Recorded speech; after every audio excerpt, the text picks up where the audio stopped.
Chapter 1919. Shen Xing stepped on the spot where Feng Ci had left. Master, there's news from Shi Fang. Shen Xing pounced on Shi Shang and lifted his little face. The word excitement was written all over his face. Shi Shang pushed her away. Stand still, Master. Shen Xing called out pitifully. Be careful, Feng Ci will beat you up. Shi Shang pinched her face and threatened her. Hearing Feng Ci's name, Shen Xing didn't say anything. However, her sadness was written all over her face. Master didn't even like her anymore. She was so sad. Shi Fang wasn't here either. Did Shi Fang send the map back? How can it be so fast? The star web can't be used now.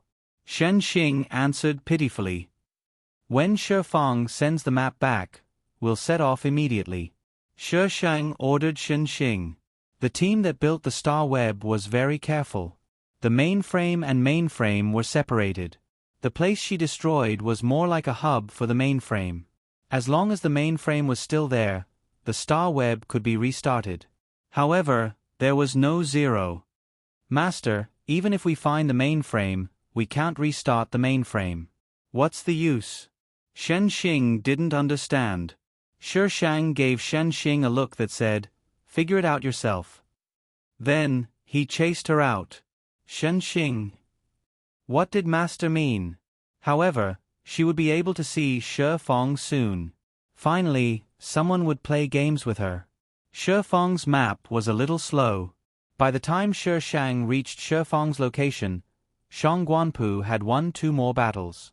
Shang Guanpu's side had suffered heavy losses. They had completely left the Netherworld galaxy and were moving closer to the Alliance. The traceback floated quietly above a planet. Shi Shang's Limitless and the traceback connected. Shi Fang brought people over and bowed.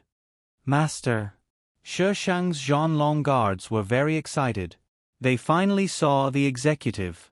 After not seeing the executive for a day, their hearts were in turmoil. Thank you.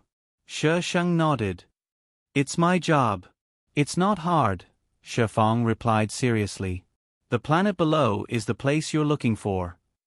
Shi Shang stood in front of the transparent cabin and looked at the planet below.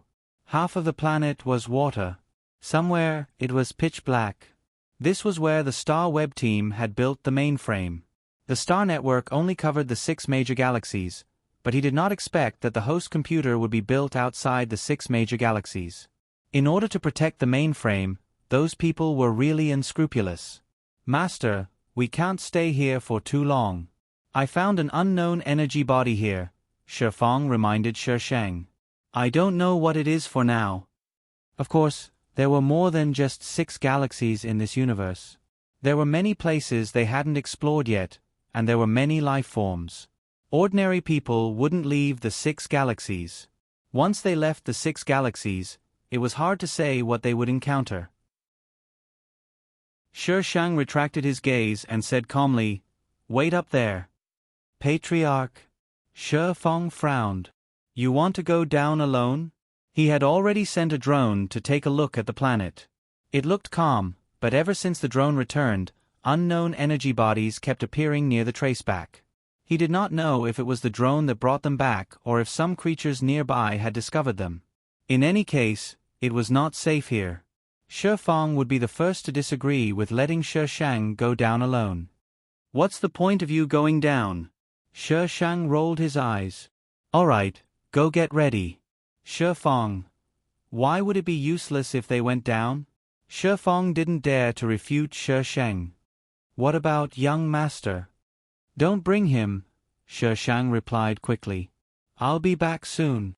Not even bringing Feng Ci. Patriarch brought him everywhere. Although Patriarch might have something to do down there, didn't she bring Feng Ci with her when she fought? Did this mean that there was danger down there? Shi Shang directly piloted the mecha down. Some planets had no atmosphere, and there were strange magnetic fields above them. This planet was one of them. After the mecha entered the magnetic field, its parts immediately stopped working. The mecha fell at a strange speed. Fortunately, other than the parts that stopped working, nothing else happened. After falling out of the strange magnetic field, the mecha returned to normal. Shi Shang saw the mountain peaks and forests below. Shi Shang tried to send a message to the Limitless but found that the message could not be sent. She took out God Travel. Messages could be sent out using God Travel. Shi Feng didn't mention that the drone he sent down encountered such a situation. This meant that the magnetic field above the planet was most likely targeted at the mecha.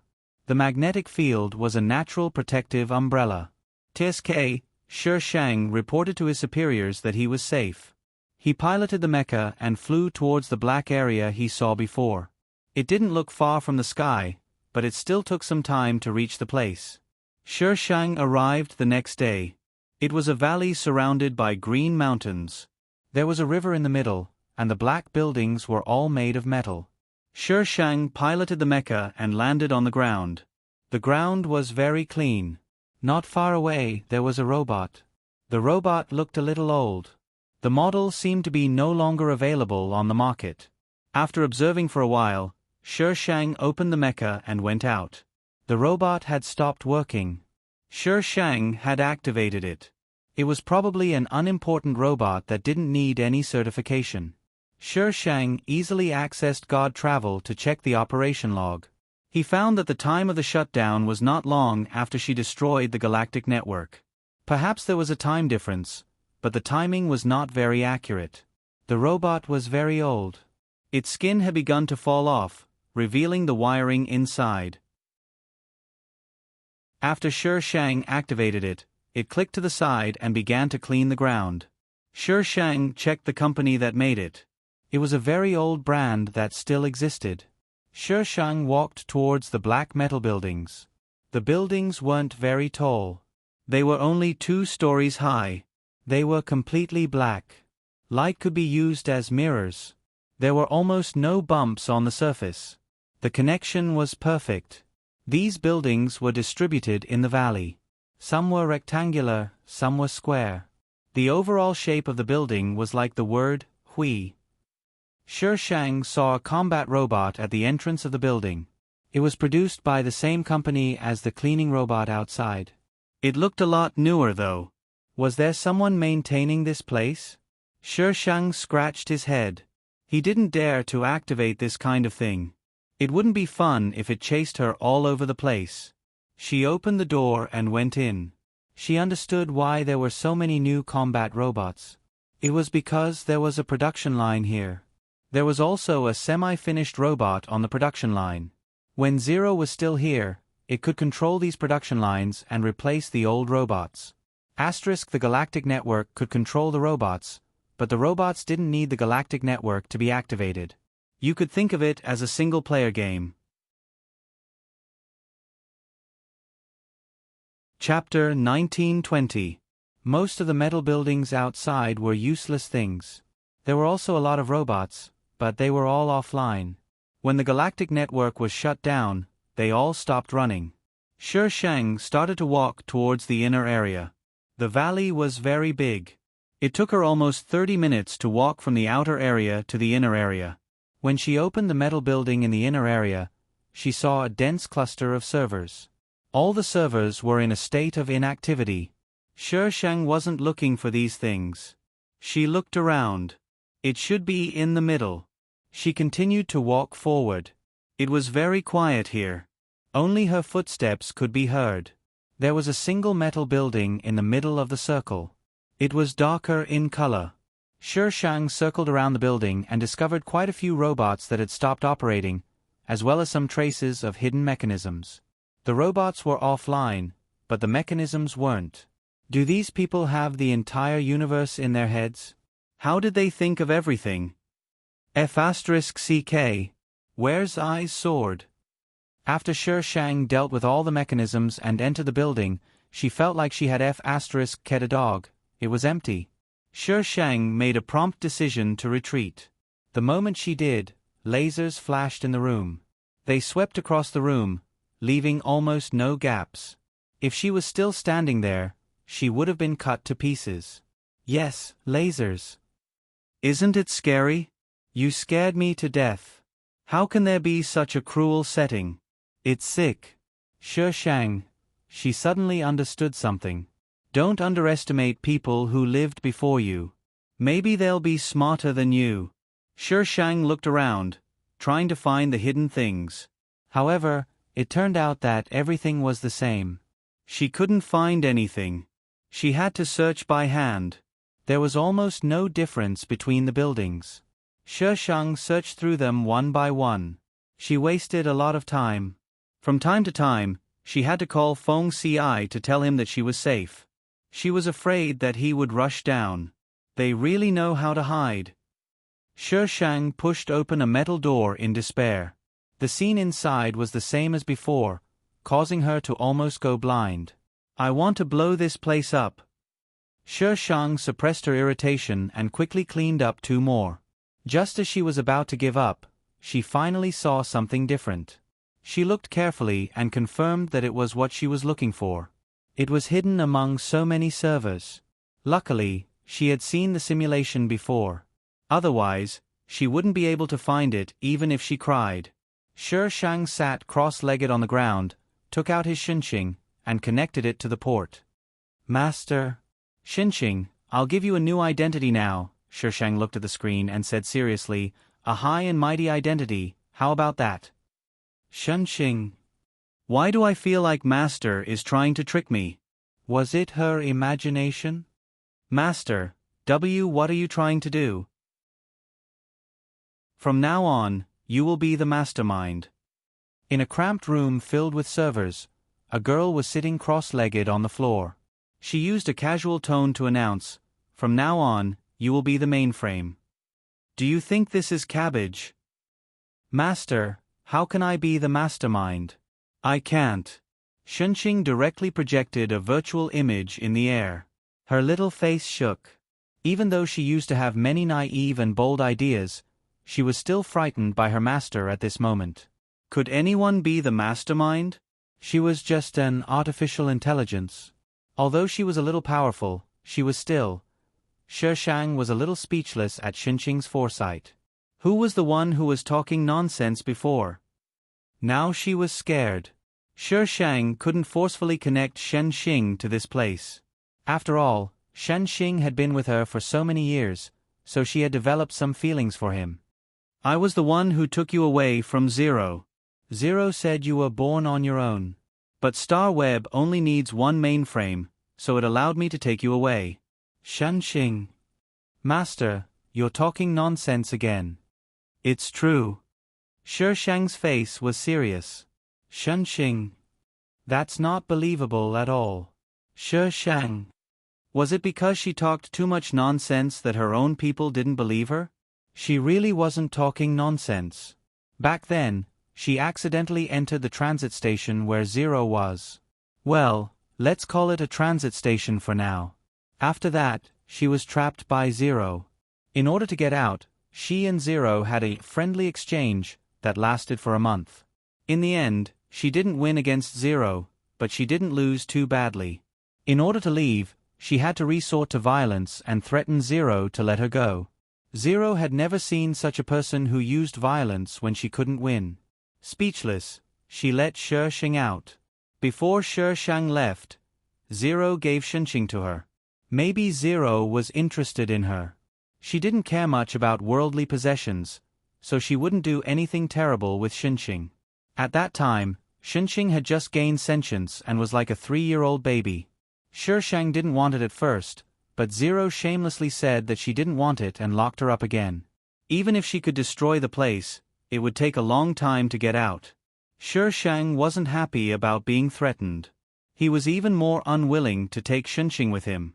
Because she lost to Zero before, she had been holding a grudge, so she made a bet with Zero. If she won, Zero wouldn't take Xinqing with her. If she lost, Zero would take her. The result was self-evident. She lost.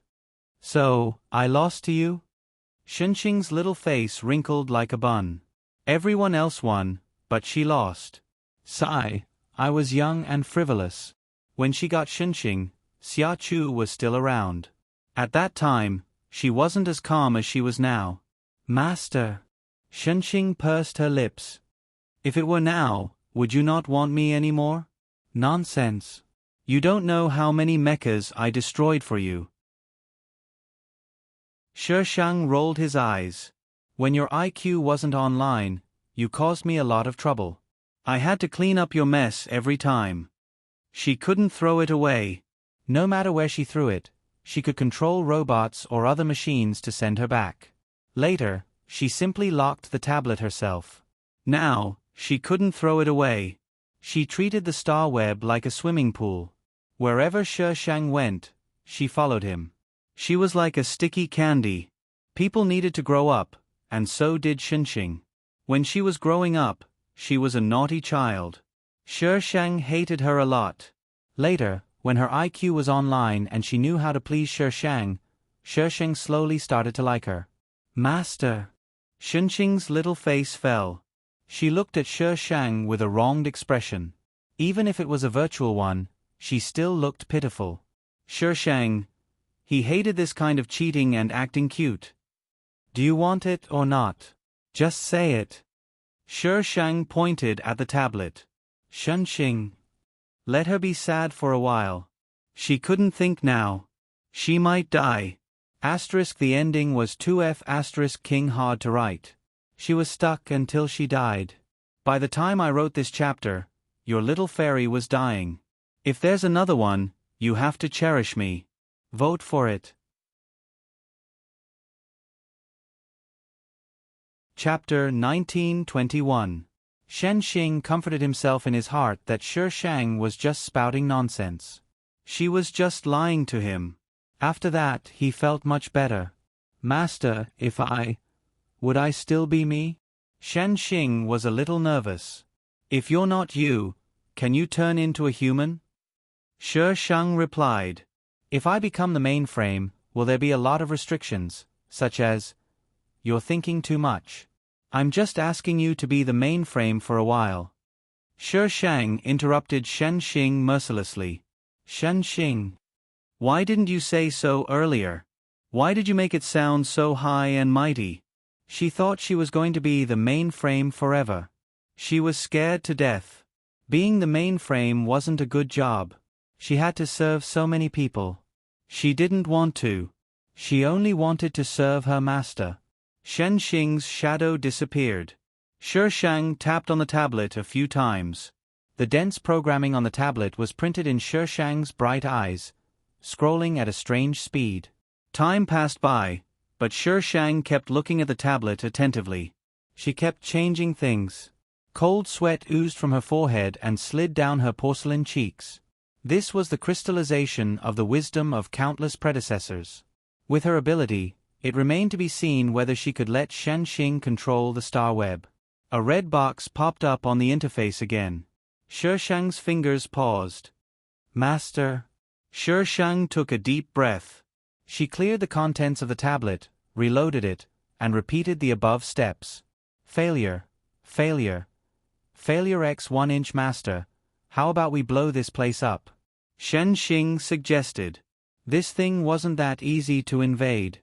Yes, that's fine. Shi Shang nodded, but her fingers didn't stop moving. She relaxed and pointed randomly. Perhaps it was because of Xinxing's suggestion that Shi Shang had a new idea. The previous few times she couldn't get past it, she easily got past it this time. Shi Shang slapped her forehead. She was thinking too much. The predecessors of that era didn't have the content she was learning now. Applying the technology of the past with the current technology was theoretically correct, but sometimes it led to mistakes. Understanding this, the next step went smoothly. Buzz. A sound came from the computer room. A row of green lights lit up in front of Shi Shang, and all the servers around him lit up and resumed operation. Engine room M346 has been successfully activated. Performing self-check. The electronic voice sounded from above. The whole room was buzzing, and steam rose up in an instant. The self-examination is over. Everything is normal. Establishing a remote connection and attempting to restore the network. Xinxing, disconnect, Shi Shang said hurriedly. Yes, master. Xinxing was a little nervous. She had never tried to control such a huge amount of data. At this moment, she felt that she was about to be drowned by the data. Remote connection failed. Would you like to try again? Shen Xing might have rejected the request, and the electronic voice disappeared. Shi Shang got up and left the computer room.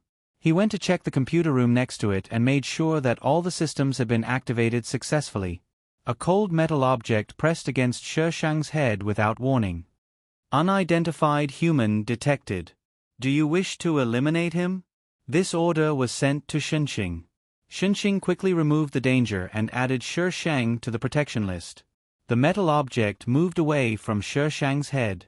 The robot saluted Shi Shang expressionlessly and turned to go elsewhere. Master, what should I do now? Wait until you can familiarize yourself with controlling this place, Shi Shang said. Oh. This was not her territory. It was not so easy for Shenxing to familiarize herself with controlling this place. Some of the commands were unfamiliar to her. She could not understand them at all. She had to seal them up and not use them. While Shenxing was familiarizing herself with this place, Shi Shang went around to the top of the valley. The scenery here was pretty good. The climate was moderate, and there was oxygen. It was suitable for human habitation. He did not know how that group of people had found such a planet. A habitable planet like this was as precious as a diamond in the past. Rustle, rustle, rustle. Suddenly, there was movement behind him. Shi Shang turned around. The grass behind him moved quickly and calmed down. Shi Shang stared at it for a while, then turned and went down the valley. Shenxing was still familiarizing herself with the place. Shi Shang sat outside and waited for her. The sky gradually darkened, and the entire valley fell into darkness. No light could be seen, and no sound could be heard. The black metal had completely blocked out the sound in the engine room. The night breeze blew in a thick fog, causing it to be damp and uncomfortable when it stuck to her body. Shi Shang immediately returned to her mecha.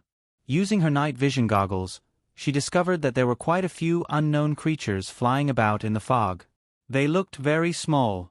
They were mixed in the fog and could not be felt at all. Shi Shang quickly went into the medical cabin to disinfect and put on sterile clothes. The fog lasted for a long time. It was not until dawn the next day that it dispersed. The fog dispersed in the direction of the back of the valley. Behind the valley was the sea. Shenxing, how is it? This was not a place to stay for long. Those things were not harmful to these buildings, but they were definitely harmful to humans and other creatures. It will take a few more minutes, Master.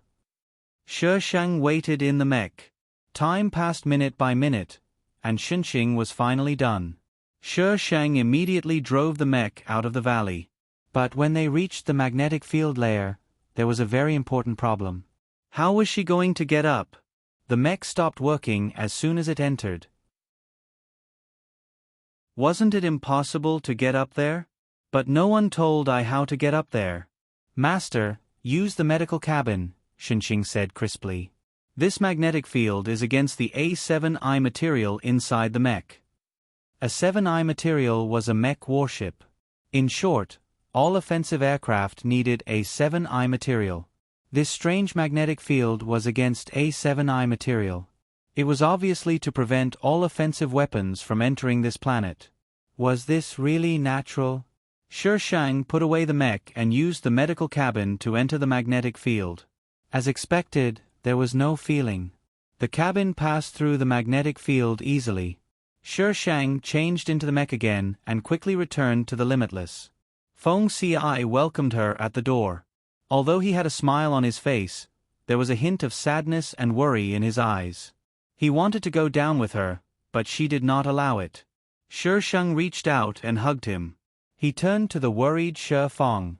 Set off for the Nether Star System. Shenxing, prepare to connect to the Star Network. Do not let anyone know. All Zhanlong guards are on standby. The Zhanlong guards straightened their backs and roared, "Yes." Shi Shang's expression relaxed. Let's leave this godforsaken place now.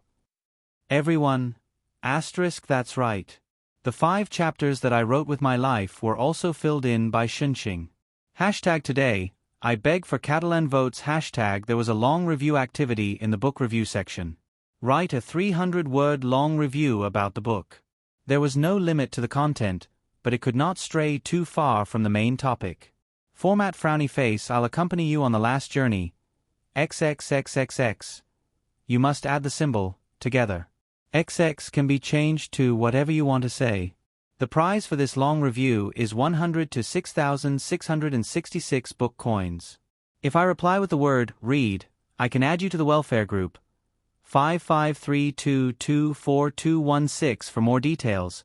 Please check the top post of the book review. Chapter 1922. After comforting Feng Ci, Shi Sheng bumped into someone when he came out. Mu Bai smiled elegantly at Shi Sheng. Shi Sheng, we meet again. We must be fated. Fate your head. Why are you here? Shi Sheng frowned. He glanced at Mu Bai's empty left arm. Your hand is gone? Mu Bai's expression stiffened. Then he smiled as if nothing had happened. It's a small problem. But with our current technology, we can just install a regenerative limb. Losing his hand was better than losing his life. Shi Feng. Shi Feng hurried over from afar. Master. Why is he here? Shi Sheng pointed at Mu Bai. Shi Feng glanced at Mu Bai. Master, I met Mr. Mu on the way here. Half of the credit goes to Mr. Mu for finding this place. Shi Sheng raised his eyebrows. Is that so? Shi Feng naturally didn't dare lie to him. He nodded and recounted the scene of him meeting Mu Bai. Mu Bai was being chased by people and happened to run into the traceback. Mu Bai charged into the traceback without any explanation. The pursuers behind him also charged forward without any regard for their lives. Shi Feng could only give the order to attack. While they were attacking the pursuers, Mu Bai somehow climbed onto the traceback. Shi Feng wanted to chase him down, but Mu Bai said that he knew where the thing they were looking for was.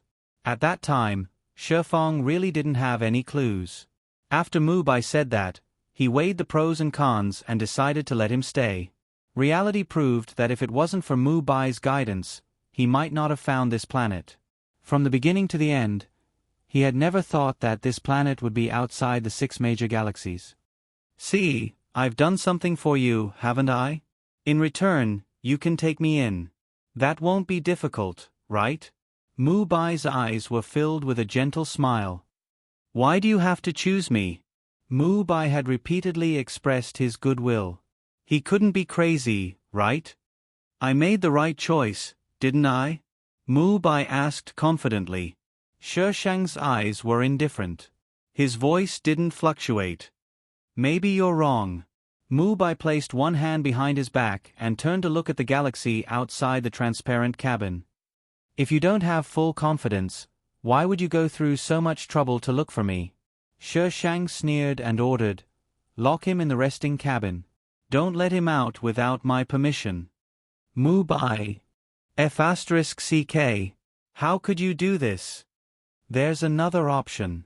I'll throw you out now. Mu Bai immediately cowered. Being locked in the resting cabin only meant that the space to move around was a little smaller. It didn't seem like there was anything bad about it. As a gentleman, he couldn't get angry.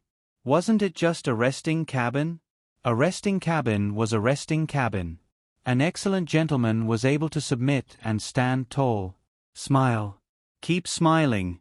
Mu Bai was like a proud swan, elegantly following the Zhanlong guards to the resting cabin. Outside the Nether Star System, Shang Guanpu's army and Caesar's army had been fighting for a day and a night. Shang Guanpu seemed to have been forced into a corner. Countless armors came out of the starship and rushed toward Caesar's side.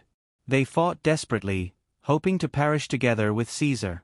Your Excellency Caesar, the Alliance's people suddenly retreated. Our left side defense has been breached. Your Excellency Caesar, the right side defense has also been breached. Caesar's face darkened as he looked at the situation in front of him. The Alliance's people suddenly retreated, and his side was instantly in danger. Tell everyone to come back. Caesar's side retreated while Shang Guanpu chased after them. They retreated again and again, and their starship was damaged. They were forced to land on a desolate planet and lost contact with the main force. This desolate planet was filled with large beasts. If they met one, they would be in big trouble. Caesar and Carlo were both here. They didn't have many people around them, and they were more worried that they couldn't contact the others. Would Shang Guanpu take them down? Gina, body damage report. 70% body damage, operating system crash, energy leak. The possibility of repairing it is 0. Gina quickly gave the report, but this report made everyone's hearts turn cold. What about the armors in the starship? Carlo was agitated. Gina's face turned ugly. To support the front line, the armors have been sent out. Carlo's eyes were filled with disbelief. He probably couldn't believe that they didn't leave behind emergency armors. If they had armors now, as long as there was one, they could send someone to report and ask the main force to come and save them. Are we going to wait for death here? Carlo's eyes were about to pop out. Admiral, your silver fox. Someone raised his hand weakly. The main force shouldn't be too far away from us. You should be able to contact Silver Fox with your spiritual power. Carlo looked at the person who spoke. Who told you that I can contact Silver Fox like this? He wasn't sure how far away Silver Fox was from him. With such a long distance, how could he use his spiritual power to contact Silver Fox? That person choked, and his aura weakened. He said softly, the Sher family head said on the Star Web that there was a simulation video, but it was quickly deleted by the Zhanlong guards. Not many people saw it, and then there was the news that the Sher family head fainted. Everyone forgot about it. Sher Shang. She was spouting nonsense on the Star Web again. Before the incident in the galaxy, she liked to spout nonsense on the Star Web. People tried what she said, but it was impossible. She said that they couldn't do it, and the Star Web was filled with people scolding her. Later on, whatever she posted on the Star Web, the Zhanlong guards would quickly delete it. Sher Sheng didn't care. Sometimes, she would post it a second time, and sometimes not. What she posted on the Star Web might not be nonsense, Caesar said. Spiritual power is a powerful force. Admiral Carlo, you should try it. You believe it too? Carlo was shocked. Caesar nodded. His golden hair stuck to his face, making him look cold and solemn. Carlo felt that they were dreaming. But now, was there any other way? No. Carlo could only try this method. He tried to use his spiritual power to contact Silver Fox, who was far away from him. At first, he felt like he was looking for a pearl in the vast ocean. He didn't have a target at all, and he didn't know where to go. The consumption of his spiritual power made his face pale. This method was complete nonsense. He didn't feel anything. Carlo wanted to give up. Suddenly, a strange image appeared in front of him. It was very messy. Various colors were distributed on the image, and different shapes appeared in his mind. What was this? To be able to own a super mech, Carlo's spiritual power was above S rank. Mind power could also be cultivated. Many ancient families in the Nether Galaxy knew about it. However, the races in other galaxies did not have the supernatural power of the Huaxia clan, so they did not know that mind power could be cultivated. The amount of mind power he tested would probably be the same for the rest of his life. Their theory was that spiritual power was innate. Occasionally, they would discover that someone's spiritual power had increased, but they didn't know why. They just thought that it was a special body type.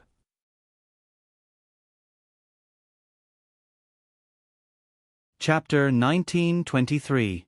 Carlo suddenly opened his eyes and panted heavily with a terrified look on his face. Admiral Carlo?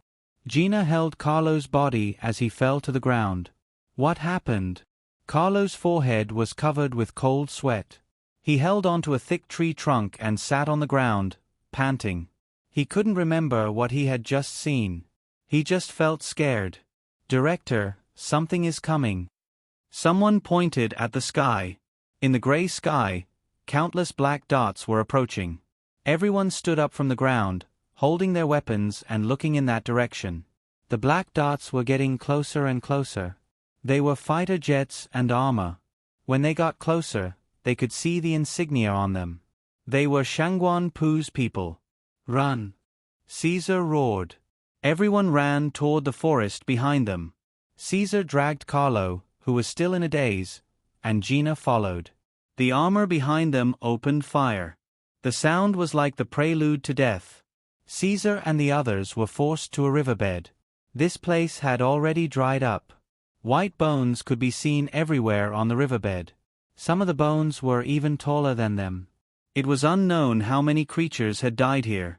The fighter jets circled in the sky, and the armor landed on both sides of the riverbed, blocking their way. Director! Gina and Caesar stood back to back. What should they do now? Caesar didn't say anything. He just looked at the sky. A battleship was slowly approaching. The battleship stopped, and a few armors came out and landed on the riverbed. The armors opened, and Shangguan Pu walked out. They looked at each other. Shangguan Pu broke the silence with a strange look. Brother, long time no see. Carlo turned to look at Caesar. What the hell? What did he just call him? Even Gina was looking at Caesar in shock. Why did Shangguan Pu call the director his brother? Didn't the fourth prince die a long time ago? Caesar's face was cold. Facing the surprised gazes of the people around him, he didn't explain. He only looked at Shangguan Pu and said, "Third brother, long time no see." Shangguan Pu clapped his hands and walked down the river bank. He stood not far from Caesar with a sneer on his face. "Fourth brother really made me look at you with a whole new level of respect. When I found out it was you, I was really surprised. Fourth brother has always been the smartest among us brothers, and Imperial Father often praises you. Unfortunately, I'm afraid this time, third brother is slightly better." Caesar did not respond. Shangguan Pu continued, "Back then, fourth younger brother made a good move, deceiving Imperial Father, deceiving everyone, including me. He had only discovered Caesar's identity not long ago. Previously, he had been in contact with Zero as the director of the Space Administration. Every time he contacted Zero, he wore a mask, so he had never discovered his identity. It wasn't until the start of this battle that Caesar discovered that the person who had been opposing him was actually his beloved younger brother. Who would have thought that his fourth brother had been moving around under his nose for so long without him noticing? He had to admit that his Imperial Father's praises for him were not without reason. Wasn't all of this forced by third brother? Caesar turned sideways and scratched his blonde hair, looking somewhat irritated. "If third brother didn't want to kill me back then, I wouldn't have faked my death. If you want to blame someone, you can only blame fourth brother for being a busybody." Shangguan Pu snorted. "If you were on my side, none of this would have happened. With us brothers working together, what can we not get in the galaxy?" Caesar's eyes were filled with disappointment. "Third brother, even if you turn everyone in the galaxy into machines, do you think you'll be happy?" "Ha ha ha, why wouldn't I be happy?" Shangguan Pu raised his head and laughed. "I'm the ruler of the galaxy, and I get whatever I want. Everyone has to listen to me, so why wouldn't I be happy?" Other than disappointment, Caesar had no other emotions. He did not know when it started, but his humble and polite third brother had changed. He also did not know why he had such thoughts. When he discovered it, Shangguan Pu had already done many things in secret, and he had a mysterious power in his hands. At first, he wanted to persuade him, but he did not listen at all. It was also at that time that he discovered that Zero seemed to be controlled by his third brother. What was Zero? That was the mastermind that controlled the entire galaxy. It was after he found out about this that Shangguan Pu began to hunt him down. As the most favored fourth prince at that time, he did not have many people he could use. Shangguan Pu's people were everywhere, and Zero was helping him. He could not compete with him at all, so he had to fake his death. "You are the fourth prince of the Nether Galaxy?" Carlo finally came back to his senses. The fourth prince Shangguan Zhe, who had been shining for a while, but had fallen quickly? "Caesar." Shangguan Zhe. "Yes." Caesar was prepared for his identity to be exposed. Facing Carlo's question, he nodded and admitted it. Director. Gina had joined the Space Administration later, so she did not know Caesar's identity. She had been with him for so long, but he had never told her anything. Gina was a little disappointed. Did Caesar not trust her? Caesar looked at her and said earnestly, Gina, no matter who I am, it does not change my identity as the director of the Space Administration. Gina hid her disappointment and looked determined. She nodded heavily to show that she understood. Caesar looked at Shangguan Pu again, looking straight into his eyes as if he wanted to see through his soul.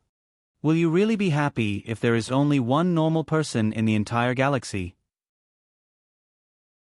When everyone in the galaxy became emotionless robots, the world would become cold. By then, what would be the use of ruling the entire galaxy? Happy. As long as I rule the galaxy, I will be happy. Shangguan Pu looked excited. Brother, you still have a chance. Follow me, and there will be a place for you in the galaxy. Look at you now. You're already like this. Don't force yourself. Third brother won't treat you badly. Caesar shook his head. Third brother already knew about my choice many years ago. Shangguan Pu's face suddenly darkened, a vicious aura surging from between his brows. Then don't blame third brother. He raised his hand, and the surrounding armor immediately aimed at them. Kill them for me. You asked for it. He gave you the easy way out, but you insisted on going to hell. The light on the riverbed flashed. Under the attack of the armor, Carlo and his people fell into a pool of blood. Blood soaked the dry riverbed and dyed the ground red. Director, be careful. Gina pushed Caesar aside. A light bullet brushed past her body, and blood splashed into the air. Gina. Gina looked pale. She stood up with the help of the skeleton next to her and said, I am fine, Director. Caesar jumped up from the ground and pulled her to the back of a giant skeleton.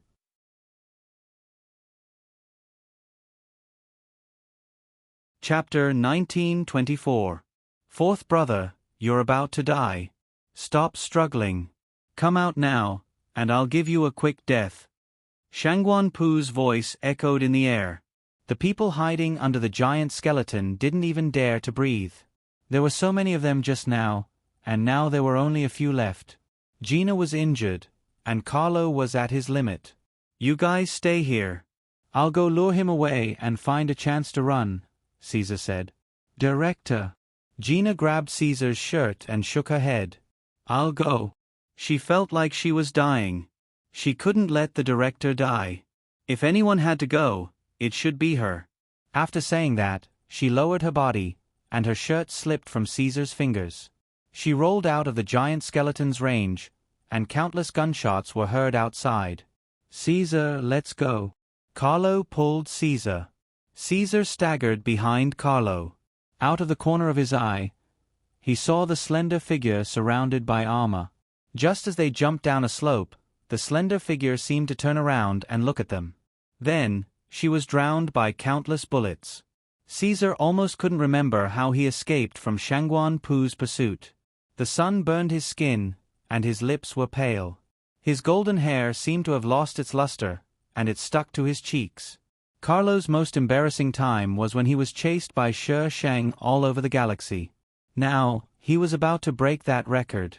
This was definitely the most embarrassing time he'd ever been. The two of them sat on opposite sides, deep in thought. Neither of them spoke. Carlo thought for a long time, then stood up and walked to Caesar. Director Caesar, forgive me for being blunt, but did you know that Shangguan Pu was the mastermind? Caesar raised his head, and his gray eyes entered Carlo's line of sight. The light in his eyes was an emotion that Carlo didn't understand. The woman who had been by his side all this time was dead. Everyone should feel something. Carlo knew that it wasn't appropriate to ask this, but he was panicking. Seeing Caesar like this, he couldn't help but feel guilty. Yes. Caesar lowered his head and clasped his hands together. I knew. Hearing this, the guilt in Carlo's heart disappeared. Then why didn't you tell us? If you had told us earlier, would the situation have turned out like this? Caesar's nails dug into his flesh. Do you know what we would be facing right now if Shi Shang hadn't disrupted his plan? Carlo was agitated. If you had told us earlier, we would have had a way to stop it. How did this happen? Caesar sighed. When I faked my death, Zero was already in his hands. Any news on the Star Web is under his control. I don't dare to contact anyone. At that time, he didn't even know who to trust, so he didn't dare to tell anyone about this. Later, when he met the Space Administration, he knew that he could not let too many people know about this. Otherwise, Shangguan Pu would risk everything and let Zero control them first. At that time, Shang Guanpu's technology was still immature, so he didn't make a move. However, if he angered Shang Guanpu, even if the technology wasn't mature, he would still make a move. When that time came, the ones who would die would be these innocent people. Carol didn't expect Zero to be controlled by Shang Guanpu so early. They hadn't noticed anything wrong with Zero even after so many years. Well, not many people had interacted with Zero before. Even if they did, it would be through the internet. Zero would just give them the results and data without saying anything else. What could they find out? Caesar murmured, even if I told you at that time, would you have believed me? If telling these people was useful, why would he spend so much effort to scheme against that person from the Shi family? The last sentence left Carol speechless. If Caesar couldn't produce any evidence, they would probably think that Caesar was crazy. Before this incident, he never thought that anyone could control Zero. In the end, Caesar was still found by Shang Guanpu. Caesar and Carol resisted stubbornly, but the light of luck didn't come. Carol was captured first. He was a general after all, so Shang Guanpu didn't kill him immediately. He only had one of his legs broken. Caesar was then caught and pressed to the ground, covered in blood. Shang Guanpu walked in front of Caesar and pinched his bloodied chin. Fourth brother, do you know why you were separated from your team and forced to land here by me? Caesar's blonde hair was stained with blood. Blood dripped down from his eyebrows and dyed the world in front of him red. A wind came from somewhere and blew the sand and stones on the ground, forming a small whirlwind that moved forward close to the ground. Third brother is good at using tricks like this, Caesar said with a hoarse voice. Ha ha ha, no matter what trick it is, it's fine as long as it works. After I kill all of you and the people from the 6 great families, no one can stop me anymore. Third brother, did you forget about Shi Shang? Caesar turned his head and fell onto the stone. He slowly stood up with his own strength. Behind him was a bottomless abyss. He only needed to take a few steps back to fall into the abyss. At the mention of Shi Shang, Shang Guanpu's expression changed slightly, but then he sneered. She hasn't even appeared in this situation. Do you think she will come to save you? Shi Shang was indeed a big problem for him, but as long as he controlled the entire galaxy, he would be able to deal with her with all the power of the galaxy. No, she's already here. Caesar stepped back. His blonde hair was messed up by the wind from the abyss. He stood at the edge of the abyss and looked at the sky. Shang Guanpu subconsciously looked at the sky, but there was nothing in the sky. Fourth brother, don't waste time. No one can save you. Although I can't see the end with my own eyes, I believe in him. Caesar leaned back and stared at a certain spot in the sky. Shi Shang, if I die, you will make a move, right? Then I will die in front of you. The wind whistled in Caesar's ears. He slowly closed his eyes. The air pressure squeezed his organs. It was as if he could touch death in just a second. The expected pain didn't come. The wind by his ears was silent for a second. Then, his whole body was lifted up, and in the next second, he was thrown onto the cold ground. Cough, cough, cough, cough. Caesar choked and coughed. All the bones in his body seemed to have shifted, screaming in pain. He forced his eyes open and saw the cold exterior of the mecha. That familiar color made him laugh. Shi Fang. Cough, cough, cough. Don't die. The family head has something to ask you. Shi Fang threw a bottle of medicine beside him, his voice cold. Caesar could guess what it was about. He picked up the medicine but didn't use it. I'm going to die anyway. There's no need to waste it. Up to you. Asterisk friends in Sichuan, please protect yourselves. May you be well and pray for blessings.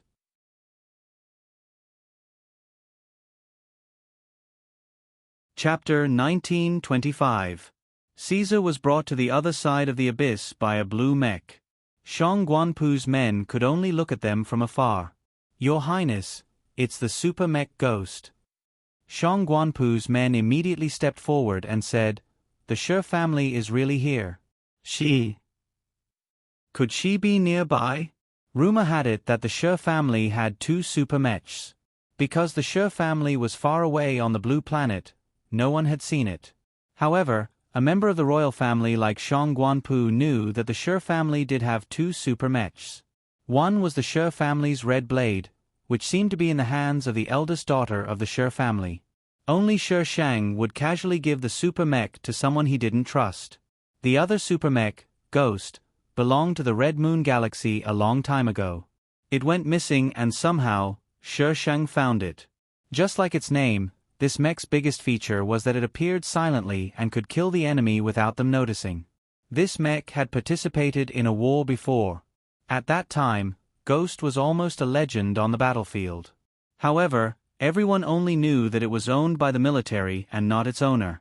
After every battle, Ghost would leave on its own. Later, the Shi family left the capital star and no longer participated in any wars. Ghost never appeared again. This mech was controlled by the Zhanlong guard Shi Feng. Since it was here, Shi Shang must be here too. Shang Guanpu didn't think that Caesar wasn't lying.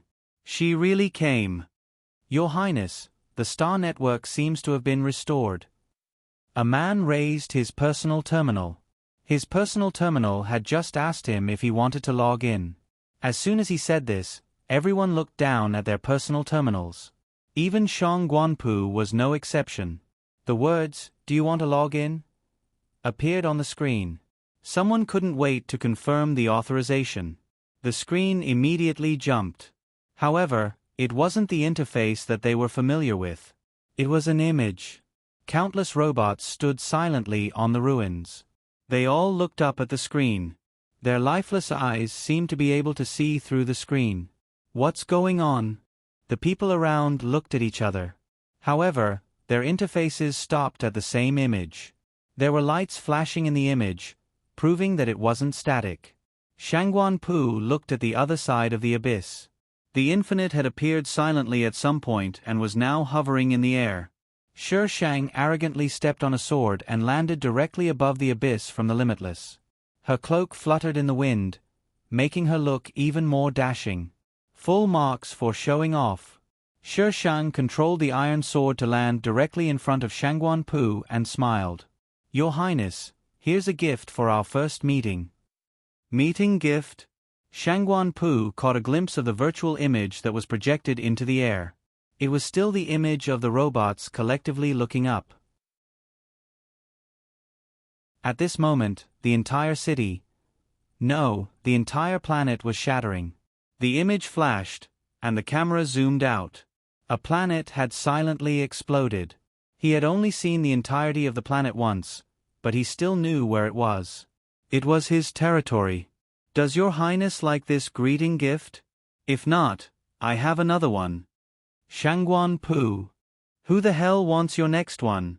At this moment, if he still asked her why she was here, then he would really be stupid. How did you restart the star web? Without the complete code, how could she restart the code? Pretentious Shang flicked her bangs and smiled. Who asked me to be a genius? In order to show off, I had planned for months. Shangguan Pu was speechless. If the word genius was really useful, then he wouldn't have had to spend so much effort to find the code. He could have just asked those self-proclaimed geniuses to restart it. Shangguan Pu was angry and resentful at the same time.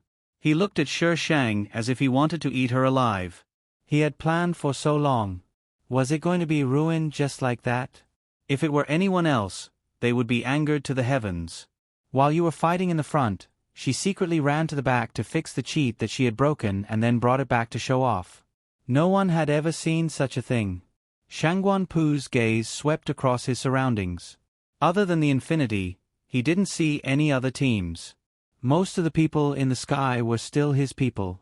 Shi Shang habitually held the iron sword and looked at Shangguan-Pu from the corner of his eye. Your Highness, choose a way to die. Patriarch Shi seems very confident. Are you so sure that you can capture me without a fight? Shangguan-Pu asked calmly. Of course, after all. Shi Shang's fingertips moved slightly.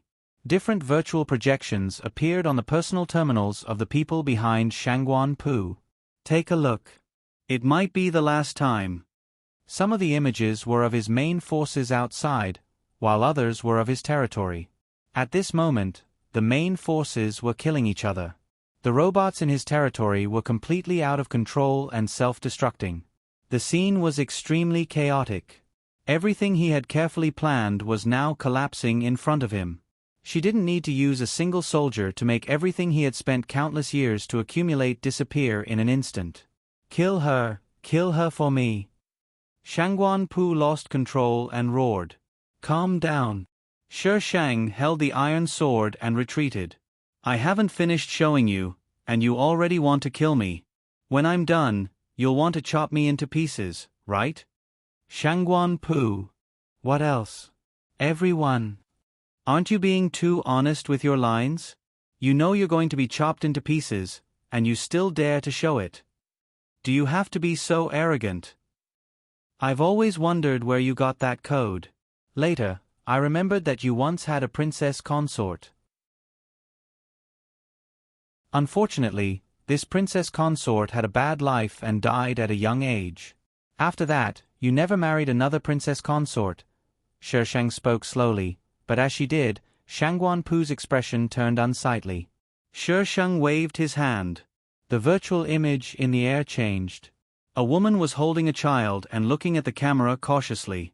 This princess consort's surname seems to be Bai, right? What a coincidence. Among the three, there was one with the surname Bai. What's even more coincidental is that their ancestral home is the same place. You think they can make me surrender without a fight? Shi Shang laughed sinisterly. You're overthinking. I'm just letting you see them one last time out of humanity. Shangguan-Pu. He really wanted to chop her into pieces. Was she playing with him? Asterisk, this is a fake group.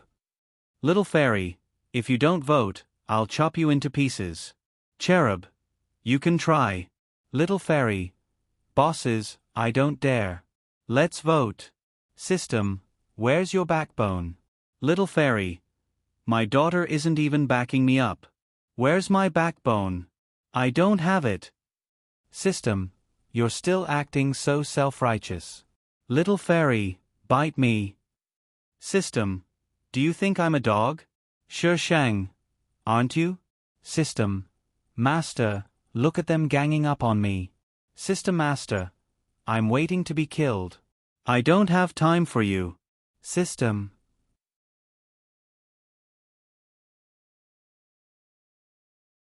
Chapter 1926. Shi Shang took out the iron sword and held it in her hand. The virtual image changed. This is what I want you to see. When Shangguan-Pu looked at the screen, his entire body froze. In the image, a person who looked exactly like him was looking at him. A few Zhanlong guards appeared silently. The person on the other side saw the Zhanlong guards and turned around to see the Zhanlong guards. Shangguan-Pu, I told you to hide well. I found you, didn't I? Shi Shang's voice could be heard clearly through the virtual image. Shangguan-Pu pushed the table towards the Zhanlong guards and ran away. The image moved with him. He opened the door and the Zhanlong guard's golden dragon flashed past. There was nowhere to run. Shangguan-Pu was caught by the Zhanlong guards. He struggled to say something, but his voice couldn't be heard. The Zhanlong guards strangled Shangguan-Pu's neck without hesitation. The head of the family said that he was a prince and they shouldn't make it too bloody. Shi Shang looked away. The Shangguan-Pu, standing in front of her, fell to the ground as the person on the other side couldn't take it anymore. Of course, this kind of person had to be killed as soon as possible. Otherwise, leaving him alive would cause trouble for her. She was not stupid. She was the king of all kinds of tricks. It didn't matter if it was real or fake. She had to kill him first. After the real Shangguan Pu died, the people brought by Shangguan Pu didn't even have time to run before they were subdued by the Zhanlong guards who suddenly descended from the clouds. The whole process only took a few seconds. Shi Shang stood in the middle and didn't even move a finger. This was a real king. In a real battle, she didn't need to use any moves. She just needed to stand there and she could win. However, no one knew how much time she had put in to act cool. This was a war without smoke. Shi Shang had single-handedly disintegrated all of Shangguan Pu's forces. But the method she used to do so wasn't gentle at all. Hence, this matter would become a very controversial topic in the history books. Shi Shang asked Shi Fong to bring the people over. She sat on a rock and crossed her legs. She ate sunflower seeds like a loafer. "Caesar, how much have you not told me about the Xia family?" Caesar knew that she was going to ask about this. Caesar felt that everything had ended too quickly. It was as fast as a tornado. He was right to choose her. However, the price was also very high. He took a deep breath and slowly said, "I knew you wouldn't compromise so easily, so I included Xia Chu from the beginning. At that time, I also asked myself if it was worth it, but my soul told me that it was worth it because I had no other way. I couldn't deal with zero. You already know that Xia Chu chose to perish because she knew what would happen to the Xia family. That was a trap set by me. There's an old master in the Yen family."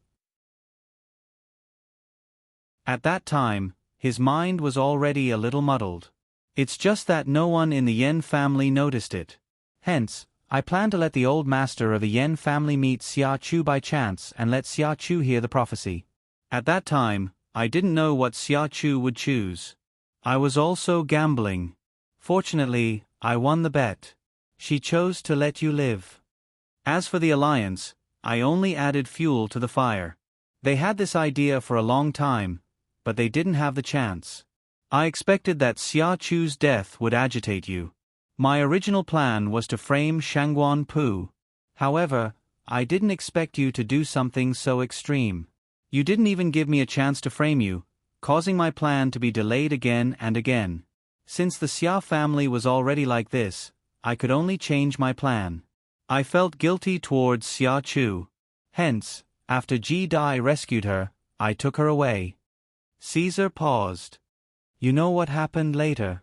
At that time, this plan failed, but I still held Xia Chu in my hands. I knew that one day, I would definitely need her.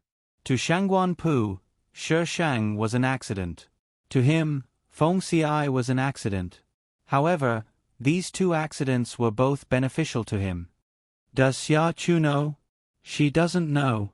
She didn't know from the beginning. Shi Shang jumped down from the rock and ordered Shi Fong, bring him up. The Xia family's matter was completely clear. If she hadn't been so impulsive, she might have discovered Caesar's conspiracy. Unfortunately, she was young and frivolous. But, if not, she wouldn't have met Feng Xiai. Xia Chu, you used your life in exchange for another person's protection. Are you happy? You should be happy. On the Limitless, Caesar was brought to the escape pod. Shi Fong expressionlessly pushed him into the escape pod. Caesar was injured and couldn't resist at all. He could only let Shi Fong do whatever he wanted. Shi Fong. Caesar's eyes reflected the starry sky outside the pod. If he was thrown down without any protection, and the Limitless was still in transition, he definitely wouldn't be able to survive. Shi Shang wouldn't let him go. He knew this long ago, but he didn't expect that she would let him die like this. This was probably the most unexpected thing. She almost didn't torture people. If she could kill with one slash, she definitely wouldn't use 2 slashes. She was undoubtedly torturing him by doing this. It was obvious how much she hated him. Do you have any last words, Sir Caesar? Shi Fong stood at the cabin door. His serious face didn't reveal any personal emotions. Shi Fong, tell her to give the Space Administration a way out. From the beginning to the end, I was the one who planned this. Everyone else was just following orders. Shi Fong stared at him. Anything else? Caesar was silent for a while. He opened his mouth, then lowered his head and shook his head. No. Shi Fong quickly closed the cabin door. Caesar's figure became much more blurred through the cabin door. Shi Fong lowered his head and set the automatic escape timer. Shi Fong, Shi Fong. Shunqing appeared out of nowhere and hugged Shi Fong's thigh. It was set to 10 minutes later, but Shunqing bumped into him and pressed the button to escape immediately. Escape pod ready. Countdown. 3, 2, 1. The escape pod was ejected. Shi Fong seemed to see Caesar's slightly surprised expression. Then, it turned into a white dot and disappeared into the galaxy. When he looked again, he couldn't tell which was the escape pod that was ejected. Shi Fong shook his head and grabbed Shi Fong's collar. Why did Master let you out? Master said I don't have to work anymore. Shunqing was very happy. Being a mainframe was really boring. She was about to vomit when she saw the data. Shi Fong looked at his personal terminal. It was offline. He switched modes and logged back in. If Shunqing didn't work, the star web couldn't be logged in. Many of those who had just found out that the star web had been restored had just logged in. They hadn't even contacted their long-lost friends and relatives when they found that they had been forcibly logged out. When they logged in again, they couldn't log in. Caesar's ending was open. If you wanted him to die, then he died. If you wanted him not to die, then he didn't die. I should be able to finish writing tomorrow, ha ha ha. Shangguan Pu's ending was that simple because this was what I, Shang, could do. Unlike other female protagonists, there was no big battle, no contest, and no separation. I, Shang, completely crushed him. #today, please return my grass-flavored ticket #vote for me.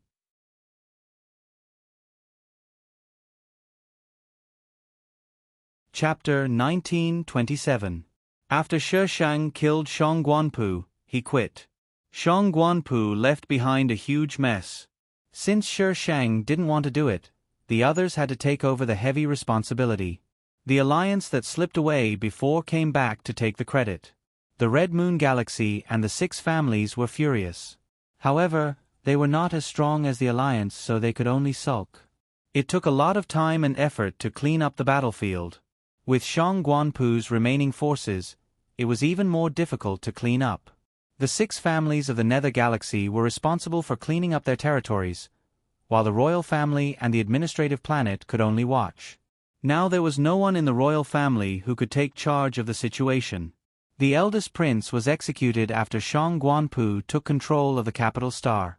Who was left in the royal family? Yes, the second prince. The members of the royal family hurriedly ran to find the second prince. However, not only did they not find the second prince, they did not even see a strand of his hair. The place where the second prince lived was covered in dust. No one knew how long it had been since he lived there. The royal family had no choice but to push a branch of the royal family to the throne and barely control the situation. After the people of the major galaxies cleaned up the battlefield, they focused on a very important thing, the star web. The star web was like a crazy. Sometimes it could be used, sometimes it couldn't. The frequency was irregular, as if it was completely dependent on the mood of the star web.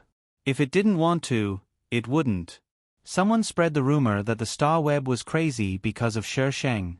The head of the Yen family sent an invitation. Shi Fong rejected the head of the Yen family outside the blue planet and passed on Shi Shang's words with a serious expression. Head of the Yen family, please go back.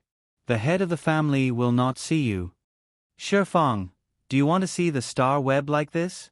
The head of the Yen family advised Shi Fong. Without the star web, even if the star web was restored, many people's daily lives would be affected. Shi Fong didn't change his expression. Head of the Yen family, I will carry out your decision. Head of the Yen family. The head of the Yen family left unwillingly. Then, people from other families came. Even Mu Yi came. However, Mu Yi didn't come to talk to Shi Shang about the star web. She came to find Mu Bai. This was a deep hatred. Even at the end of the world, she didn't forget to think about her enemy. Shi Shang directly threw Mu Bai out, and Mu Yi chased Mu Bai all over the galaxy, even ignoring the Mu family. After the 6 families were the people from the Alliance. This bunch of people were like bandits. They came aggressively and left with their tails between their legs. After a long time, the star web was still crashing from time to time. Later, it stopped crashing. Damn it, they never logged onto the star web again. They might as well draw the lottery. At the very least, they could use the star web for a while if the lottery lasted longer. Family head, what are you going to do about the star web? Shi Feng looked at Shen Xing, who was hugging his thigh, and asked Shi Shang speechlessly. Shen Xing no longer had anything to do with the star web. Although the star web was still running, no one could log onto it. It was no different from not running at all. It's none of my business, Shi Shang said nonchalantly. But people keep coming to find us. Even people from Red Crescent Galaxy had come. Shi Shang had blown up their capital star and left Carol on that desolate planet, causing him to only be rescued half a month later, half dead, after half a month. This offended the Red Moon Galaxy thoroughly. They came with 2 starships, and now they were parked outside. It was as if they would open fire if she didn't agree to let the star web recover. Let them do what they want. Shi Shang waved his hand, indicating for Shi Feng to leave quickly. Feng Si, are you done? Shi Feng looked at the sky speechlessly and went out with a pendant on his leg. Family head, where are you and young Master Feng Si going? Back to the main residence. Shen Xing tilted his head. Shi Feng, let's go play. Shi Feng. Play what? He looked at those people outside until his hair turned white. Shi Shang took Feng Si back to the main residence to see Auntie Yu. Auntie Yu happily made a table full of dishes to celebrate her safe return. Eat more, eat more. Auntie Yu kept putting food into Shi Shang's bowl, her eyes red. Looking at her was like looking at Xia Chu. If Xia Chu was still alive. Auntie Yu. Shi Shang held his chopsticks. Auntie Yu looked up. What's wrong? Is it not good? It's not, Auntie Yu. Shi Shang put down his chopsticks. I have something to say to you. Auntie Yu's heart skipped a beat. She suddenly said evasively, Eat first. Auntie Yu is going to check on the soup. You and little Ci can eat first. Shi Shang watched Auntie Yu leave in a hurry. He turned to look at Feng Si, who was eating with his head down. Perhaps sensing Shi Shang's gaze, Feng Si slowed down his eating speed. He glanced at Shi Shang from between the bowls and met Shi Shang's eyes. Shi Shang raised his hand and brushed the hair on his forehead. Do you think I should tell her? Feng Si slowly put down the bowl and reached out to grab Shi Shang's wrist with both hands. She already believes that Xia Chu is dead. What's the point of telling her? She's still dead in the end. Shi Shang's surprise was written all over his face. I can't believe you would say something like that. She thought he would say, no matter what you do, it's always right. Aren't you asking me now because you want me to make a decision for you? Feng Si smiled. Shi Shang pinched his face lovingly. You're so smart. This isn't called smart. Feng Si's eyes seemed to be filled with tenderness, making Shi Shang's heart pound. He said softly, This is called telepathy. Shi Shang held back his laughter and didn't expose him. Telepathy? He had a contract with him, but that was just something he sensed through the contract. Auntie Yu stood at the entrance with a bowl of steaming hot soup, looking at the dining room with a gratified expression. The young girl was sitting sideways with a doting smile on her face. The young man's head was lowered slightly, as if he was a little shy. However, from Auntie Yu's direction, she could clearly see the admiration and joy in the young man's eyes. If Xiao Chu was still alive, she would be able to find someone who doted on her like this. Auntie Yu restrained the emotions on her face. When she calmed down, she carried the soup out. Xiao Shang, Xiao Ci, try this soup. Shi Shang straightened his body and filled an empty bowl with soup. He pushed one bowl to Auntie Yu before scooping one for Feng Ci. The soup was a little hot. Feng Ci reached out to take it, but Shi Shang slapped his hand away and placed it in front of him. Drink it when it's cold. Oh. Auntie Yu's face was full of smiles. Xiao Shang, don't be too overbearing. Look at how you've bullied her. What Auntie Yu really wanted to say was that she was a girl and should be doted on. Auntie Yu, I'm willing to be bullied by her, Feng Ci replied seriously. Auntie, you didn't know whether to laugh or cry. Child, if you indulge her, she will bully you to death in the future. Shi Shang stroked Feng Ci's head, messing up his hair. Auntie Yu, who are you speaking for? It's his fortune to be bullied by me, isn't it, Ci? Feng Ci nodded. Yes. It's my fortune to have met you.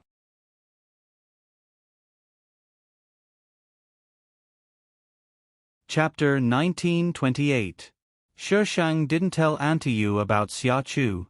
Just as Feng Ci said, she only asked him because she wanted him to help her make a decision. After dinner, Shi Shang asked Auntie Yu if she wanted to go back to the capital. Auntie Yu smiled and said no. She said, it's better to live for them than to guard the memories. At that moment, Shi Shang seemed to have seen the relief in her eyes. This woman who had been stubborn for so many years had finally let go after Xia Chu had really left. Maybe at that time, she faintly felt that Xia Chu would come back. Sorry, Auntie Yu, I couldn't bring her back. After Shi Shang left the main residence, she took Feng Qian to tour the Blue Planet. They hadn't gone far when Shen Xing's life-threatening call came as if it didn't cost money. Master, people from other galaxies are sending troops to the Blue Planet. They said that if you don't restore the galactic network, they will destroy the Blue Planet. Shen Xing and Shi Feng were together. Shi Feng's side was noisy and all kinds of news kept coming together. How dare they? Who started it? I wasn't dead yet and they dared to gang up to bully him. How dare they? The Mu family suggested it first, the Alliance agreed, and then the Red Moon Galaxy agreed. Shi Feng revealed half of his face and said quickly, what about the Nether Galaxy? No news. The Nether Galaxy didn't dare to do anything. Would the Alliance let them go if Shi Shang was gone? Who else is in the 6 great families? Shi Shang asked casually as if he didn't care about the people outside at all. Only the Mu family. The Zhong family hesitated but didn't participate in the end. As for the Yen family, of course, they wouldn't participate. They had already offended Shi Shang enough.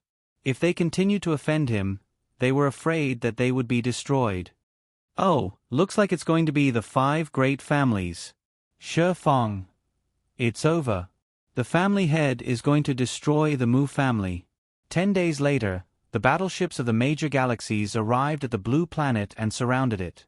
Before they could shout, they received a piece of shocking news. The Mu family was gone. These people were suddenly scared. But on second thought, since they were already here, they couldn't just leave with their tails between their legs. They didn't come for their own interests. They came for the future of the entire galaxy. They had heavy responsibilities on their shoulders. That's right, he had a heavy responsibility. The Mu family's sacrifice is for the development of mankind. They will be remembered forever. But they didn't dare to recklessly open fire on the Blue Planet. This was definitely not cowardice. This was a scheme. This stalemate lasted for nearly half a month. During this period, the two sides had all kinds of unfriendly talks, but the result was that they were all thrown out of the Blue Planet without exception. There were several times when someone couldn't help but want to open fire, but in the end, when they saw the traceback floating quietly opposite them, they gave up the idea. After all the representatives had been thrown around, these people couldn't take it anymore. F***CK, if they didn't do something, they would destroy the world. Fire! Fire! All the warships gave the order at the same time. The firing lights on the starships lit up, and the cannon fodder that had been aiming at the Blue Planet suddenly turned to aim at the starships and opened fire at the same time. The big shots on the starship. Why are you firing at them? Attack the Blue Planet. Can't you see the Blue Planet? Are you all blind? Fortunately, the defense of the starships was strong enough. After being beaten up by their own people, other than being angry and having a psychological trauma, there were no other problems. The people who had the guts to hit their superiors were now trembling. They didn't do anything just now, but when they opened fire, they suddenly changed directions. Just as the big shots were cursing, a call message popped up in front of them. Your ancestor is calling you. It was very annoying. The big shots were sure that she did it on purpose. With her ability, it was no problem for her to call them directly. How infuriating. But at this time, they had no choice but to agree. Shi Shang's figure appeared in the air. She sat with her legs crossed on a pile of weapons that looked like the latest products of the Alliance. Beside her, there were Zhanlong guards walking around, constantly commanding the robots to move things. The people of the Alliance immediately stood up and roared, "Shi Shang, what are you doing?" Shi Shang kindly adjusted the angle so that they could see clearly. Then, her face appeared again, and she said with a smile, "Wait for me over there. Once I get the ammunition, I'll go back and fight with you." Everyone, can you be any more King shameless? You snatched their storage and wanted them to wait for a beating. Shi Shang, as long as you restore the star web to normal, the Alliance can give you the things in the storage. The big shots of the Alliance slammed the table and offered. Shi Shang sneered, "Look at what you're saying, I'm almost done moving. If you don't give it to me, should I return it to you? Are you retarded?" The big shots of the Alliance. "Someone, come and beat her up. What do you want for the star web to be restored? What does the star web have to do with me? Don't push the responsibility to me, okay? The people under me are living well. You can't let the people under you live a carefree life. That's because you're not capable. What right do you have to block the blue planet and ask me for help? Who gave you the right to do this? If you didn't destroy the star web," Shi Shang cut off that person's words. "If I didn't destroy the star web, you people would have been brainwashed. You would end up like those people you killed." If you tried to reason with Shi Shang, he could tell you why there was one extra night in the Arabian Nights. If you're still blocking my door when I go back, don't blame the Alliance for being blind. These King retards, do they really think I'm a pushover? The Alliance. What does this have to do with us? When Shi Shang returned to the blue planet, these people were still there. When Shi Shang approached, they didn't attack. Instead, they sent a message to Shi Shang. If she didn't restore the star web, they would commit suicide outside the blue planet. As long as she didn't agree, they would send people to commit suicide every day. Shi Shang. Who the CK came up with such a disgusting idea? Carol, who was recuperating in the Red Crescent Galaxy. He didn't want to do this, but he really couldn't use normal logic to deal with people like her. However, Carol still underestimated Shi Shang. She didn't say anything and just opened fire on these people. "Do you want to commit suicide? Let me impolitely send you on your way." Those were her exact words. The group of people was dizzy from the attack. They wanted to fight back, but their attacks didn't have much effect on her. Just as they were about to die together with Shi Shang, they suddenly stopped. Shi Shang was puzzled. What are they doing? Preparing a big move? No, Master, it seems like the star web has been restored. Shunqing's crisp voice sounded. The star web has been restored? Shi Shang looked at his gadget and the corner of his mouth twitched. Who did this? How could there be such a godly person in this world? Shunqing didn't speak for a long time. After a while she said, "Butt face." What? Did she hear it wrong? Shunqing nodded her little head. Yes, it was him. Buttface was obviously a very good artificial intelligence. It was just that he had been suppressed by Shi Shang and looked a little retarded. Although he wasn't as smart as Shunqing, he was far superior to other artificial intelligences in the galaxy. Buttface seemed to have disappeared since she returned to the galaxy. She was quite surprised that he had suddenly appeared. After the star web was restored, the people on the other side stopped fighting and scattered. In the blink of an eye, All the aircraft on the blue planet disappeared. The star web had been restored. What was the point of fighting? No more fighting. And they couldn't win at all. Shi Sheng is a freak. That was what everyone thought of Shi Sheng. Buttface had become the new mainframe. Unlike when Shenxing was the mainframe, Buttface didn't do anything. As soon as Buttface took over, he started to check all the areas that needed to be repaired. He asked people in each territory to rush to repair the star web. Only when the star web was restored could the galaxy operate normally. After the star web was restored, Buttface summoned the leaders of the 6 galaxies for a day-long meeting. At the end of the meeting, the star web announced that the mainframe's name had been officially changed to Buttface. Ordinary people only knew that Zero had broken down, but they didn't know the specific reason. This kind of thing wasn't publicized by the government. Therefore, when the matter was over, these people didn't know what had happened to Zero. Now that the mainframe had suddenly changed its name, they were all confused. Why change the name? Wasn't Zero doing well before? What's the name Buttface? Has the mainframe started using such an easy name? Puff, this Buttface is really... Is the mainframe still in the process of breaking down? Is it okay for us to use the star web now? Buttface. I've been scolded again. Even though Buttface had changed the announcement in the shortest time possible, the name Buttface was still deeply rooted in people's hearts and spread like a beam of light. Buttface was so angry that he went straight to the blue planet to find Shi Sheng. Great God, I beg you to let me go. He couldn't afford to offend Shi Sheng. He couldn't even hide now. He was so angry that he couldn't control himself. You're the mainframe now. Why would you need me to let you go? Shi Sheng's tone was emotionless, as if it was just a normal sentence. I don't have a big grudge against you. Buttface was desperate. He used to listen to his master's orders. Why did she like to scold him so much?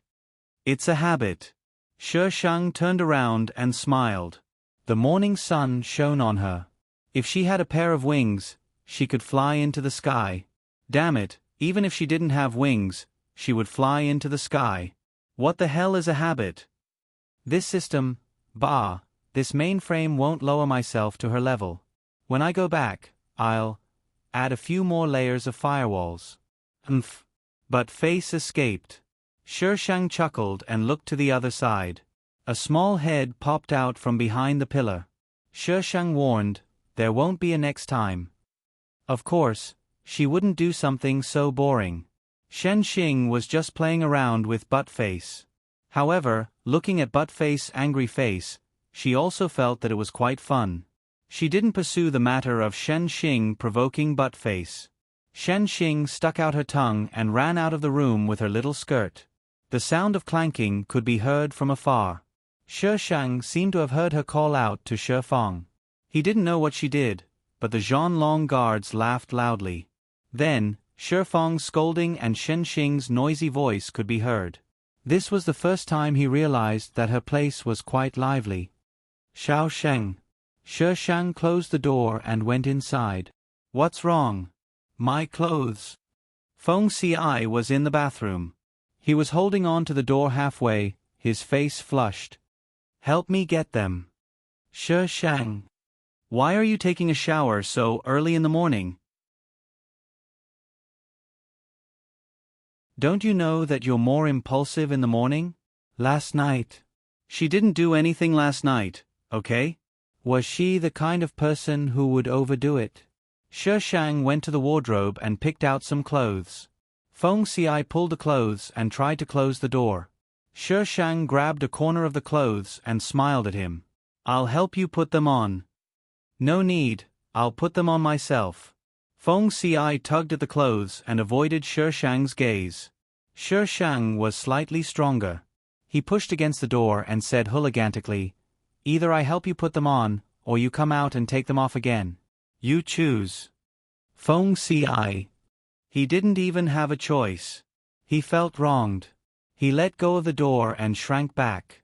Shi Sheng pushed the door open and went in. Feng Ci thought that he was going to have an indescribable experience in the bathroom. He wanted to resist. What if she was not interested in him in the future if he was too forward?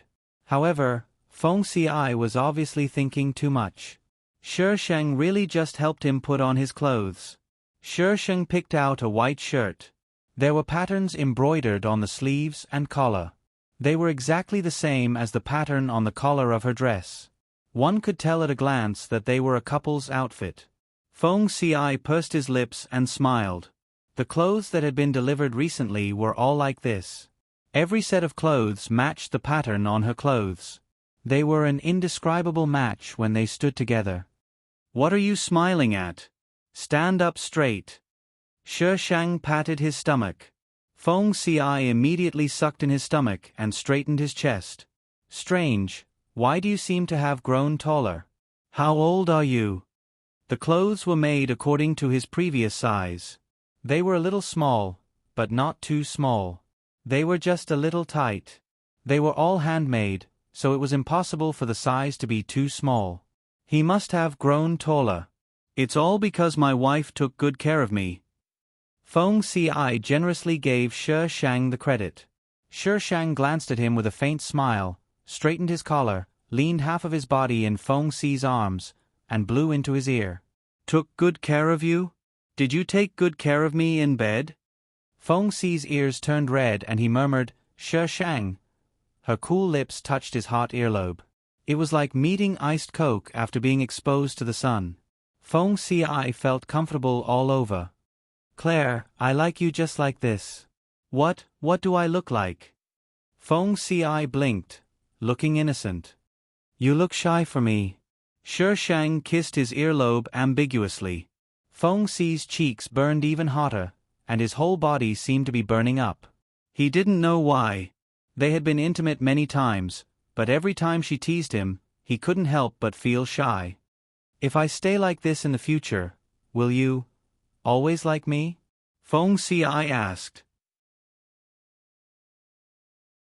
Shi Sheng paused for a moment, put his fingers on Feng Xi's shoulder, and slowly propped himself up to look into Feng Xi's eyes. The misty mirror reflected their hazy silhouettes. The atmosphere in the bathroom was quiet, as if someone had pressed the pause button. No. A clear voice broke the silence in the room. Feng Xi's pupils dilated. He stared blankly at Shi Sheng, as if he couldn't believe that these two words had come out of her mouth. His heart was pounding, and something seemed to be gathering in his blood. Sheng. Feng Xi's eyes were full of confusion, like a small animal about to be abandoned. There was a sad light in his eyes. His fingers clutched Shi Sheng, but he didn't dare to use force.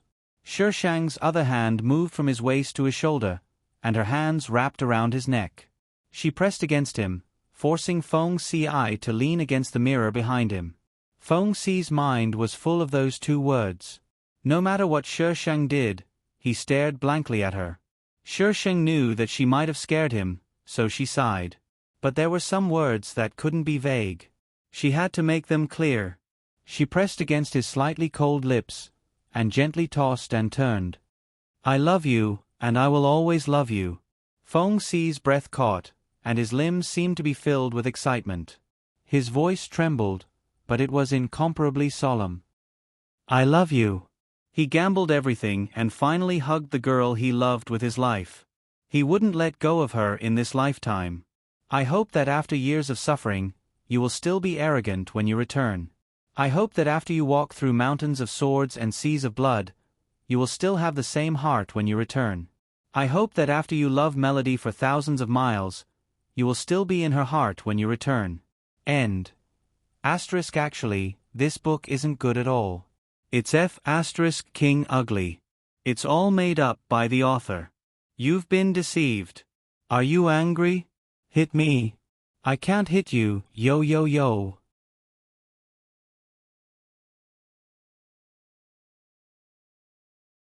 Chapter 1929. In the year 1578, space pirates were rampant and Shi Mu was ordered to go to the front lines to suppress them. Shi Mu's wife, Lu Ziyue, was 6 months pregnant and was about to give birth. Lu Ziyue sent Shi Mu off and pulled him reluctantly.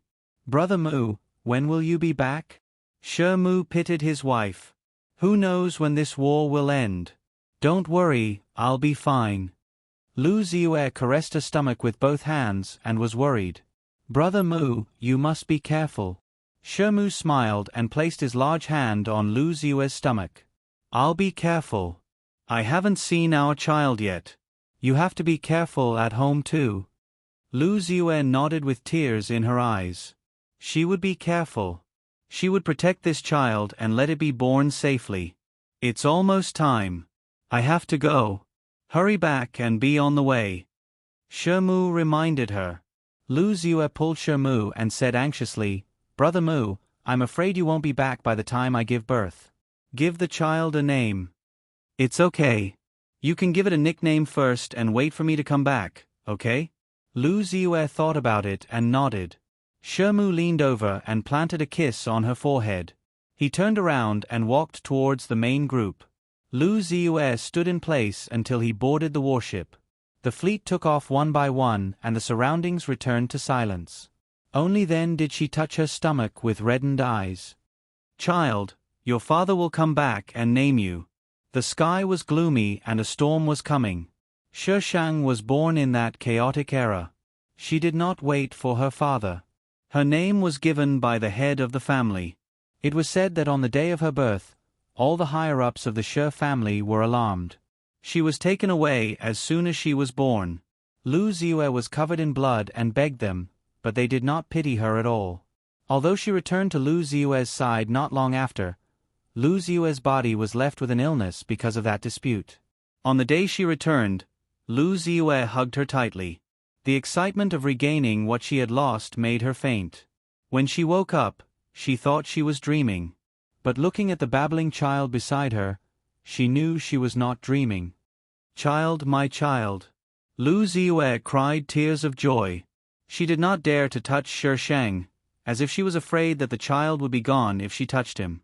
Someone pushed the door open and entered. Lu Ziyue. When Lu Ziyue saw him, she pulled Shi Shang into her arms and looked at him warily. The person sneered and threw a small wooden plaque in front of Lu Ziyue. This is her name. The family head personally named it. Lu Ziyue's body trembled involuntarily when she heard the words, family head. She waited for the man to leave with a cold snort before picking up the wooden plaque. The words, Shi Shang, were engraved on it.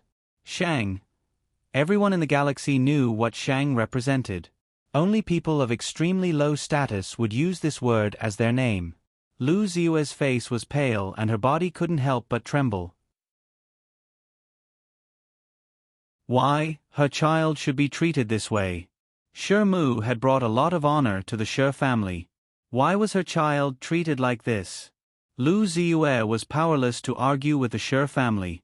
She could only silently endure the humiliation they inflicted on her child and the ridicule of others while waiting for Shi Mu to return. She believed that as long as Shi Mu came back, they would be fine.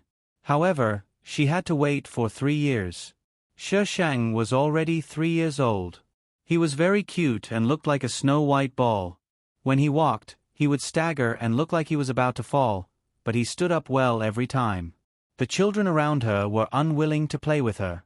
They even looked at her with disdain and disgust. She didn't understand why.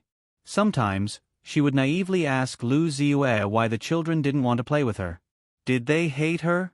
Every time, Lu Ziyue would just remain silent. Her face would show the sadness and anger that Shi Shang only understood after many years. Later, when she asked too many questions and didn't answer, Shi Shang stopped asking. If the other children didn't play with her, she wouldn't play with them either. She would wander around with Lu Ziyue every day. A 3-year-old child didn't know anything. She only remembered that on the day Shi Mu came back, the sun was so bright that she couldn't open her eyes. Then, many people came to the house. Her mother, who had never shed a tear in front of her, cried that day. The man in the wheelchair looked at Lu Ziyue guiltily. The people who came to see Shi Mu off wanted to talk to Lu Ziyue, but Shi Mu stopped them. He thanked them and asked them to leave. Shi Shang watched as the group of people left, looking back every few steps they took. Only when their figures had disappeared into the sunlight did she blink and turn back to look at her mother. Her mother knelt beside Shi Mu and cried loudly on his legs. That was probably the first time in Sheshang's memory that he saw Lu Ziyue cry so sadly. It was as if the grievances and heartache of the past 3 years had been vented. Sheshang walked over to the wheelchair. He grabbed the wheelchair and tried to look up at the man who was like a mountain to her even when he was in a wheelchair. "Mom, why are you crying?" The man seemed to be shocked. He turned his dark face and met Sheshang's clear eyes. "Are you Dad?" Sheshang asked again. Shemu's eyes were misty. His Adam's apple bobbed twice. He raised his hand with difficulty and touched Sheshang's head. It was neither light nor heavy. It was warm and broad. It was his father's hand. Many years later, Sheshang still remembered that warm feeling. "Yes, I'm Dad." That night, Lu Ziyue cooked a lot of dishes. At that time, fresh vegetables and meat were exclusively provided by the royal family or the nobles. Although the Shi family was a large family, they were not direct descendants and did not receive such good treatment. Lu Ziyue cooked a lot of dishes, but they were only things that ordinary families could eat. It was just that she cooked them in different ways. But to Sheshang, it was already considered generous. Lu Ziyue barely ate and cried the whole time. Shemu comforted her and asked her to go back to her room first. Lu Ziyue was also afraid that her appearance would scare Sheshang, so she got up and left. Shemu picked up food for Sheshang and reminded her to eat slowly like a father. His eyes were full of love. No, he was her father. The father she had met for the first time since she was born. Blood ties might be such a strange thing. It was her first time meeting him, but she felt incomparably close to him. Sheshang ate very slowly. She wanted to spend more time with this father who she had just met, but when she thought of her sad mother just now, she sped up and finished her meal quickly. She put down her bowl and chopsticks and looked at Shemu, whose face was still full of love. "Dad, I'm done eating. You can go and accompany Mom." The child's soft and clear voice shattered the last layer of defense in Shemu's heart. Tears welled up in the corners of his wrinkled eyes. He slid his wheelchair to Sheshang's side and pulled her into his arms. His voice was choked with sobs. "I'm sorry. It's all because Dad came back late that you and Mom suffered." Sheshang, I'm filling in the blanks for Sheshang. Then you're thinking too much. I'm just digging a hole. He couldn't help but laugh wildly.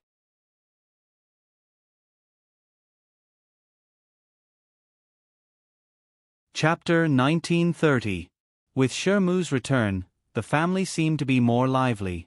At first, Lu Ziyue was very sad, but under Shemu's comfort, she gradually calmed down and smiled more. Shemu was silent about Sheshang being given such a name by the head of the household. He seemed to have gone to ask someone about it, but in the end, there was no result. The servants did not know why the head of the household gave his daughter such a name.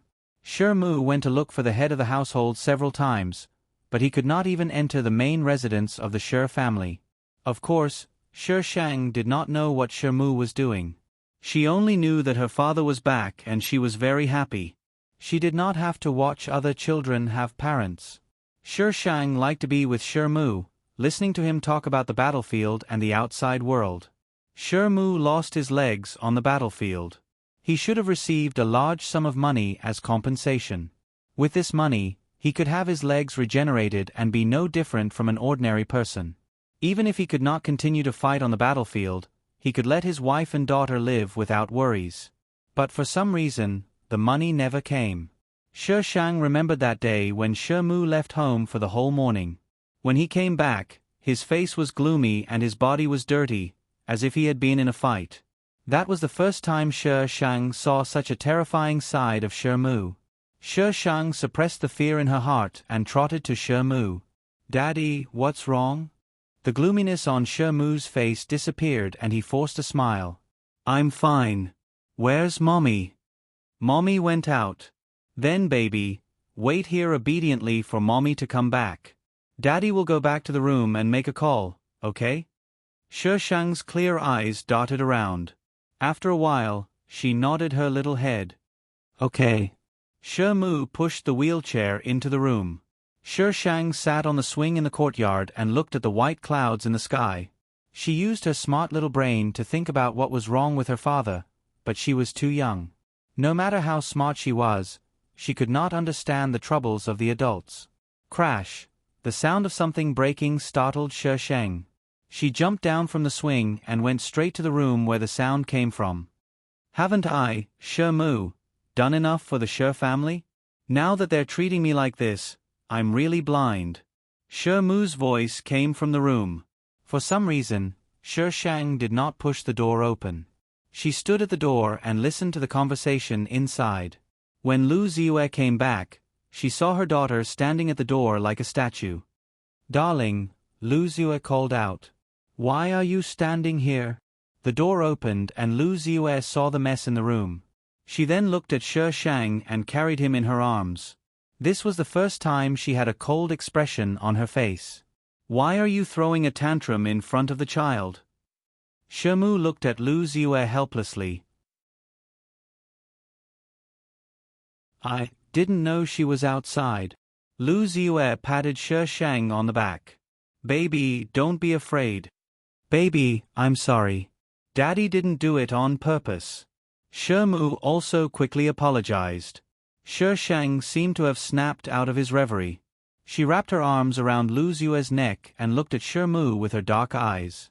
She asked in a crisp voice, "Dad, are we moving out?" She didn't look frightened, so Lu Ziyue heaved a sigh of relief. "But, what do you mean move out?" Shi Mu lowered his head weakly and said tiredly, "Ziyue, go and cook first. Don't starve the baby. She's still growing. I'll talk to you later." Lu Ziyue was a little puzzled, but she nodded in the end. She handed Shi Sheng to Shi Mu and carried the things to cook. Lu Ziyue's life in the past 3 years had not been easy, but because of Shi Mu's meritorious service, they lived in a small independent house. Although it was not big, it was much better than the other relatives. This time, when he came back injured, the pension was mysteriously gone. He went to ask and found out that the pension had been issued long ago, but the Shi family did not give it to him. He went to ask the Shi family, but they only gave him an ambiguous answer. Coupled with the matter of Shi Sheng's name, he suddenly exploded. However, this was the Shi family. He still had no legs, so what could he do? After returning, he called his comrades and accidentally found out that the Shi family might take back the place he was living in. They did not give him the pension, gave his daughter such a name, and now they wanted to take back the place he was living in. The Shi family was forcing him to death, so he could not control his emotions. He did not know what the Shi family wanted to do.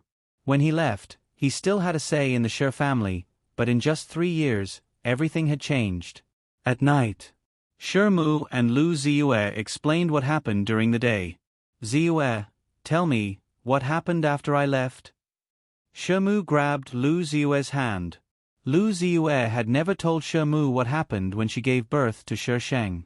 She did not know how to say it, and she did not know if it would make Shi Mu think that Shi Sheng's birth caused all of this to happen. "Ziyue, say something." Ever since he came back, everything had been strange. Lu Ziyue lowered her head and cried. She struggled for a long time in her heart. It's because of the baby. When she gave birth to Shi Sheng, she was taken away. When she was returned, she noticed a subtle change. The Shi family's attitude had changed. In the past, she had someone to take care of her, but when she was discharged from the hospital, she found that all the servants had left. And her monthly living expenses were reduced by the Shi family again and again. In the end, it was all gone. Shi Mu's family was probably doing the best among the collateral relatives. Now that the Shi family had made such a move, everyone knew that this family might be abandoned by the Shi family. And the next series of actions made everyone understand that it was time for them to hit them when they were down. Lu Ziyue had suffered a lot in the past 3 years. When Shi Sheng was 6 months old, she did not have any milk.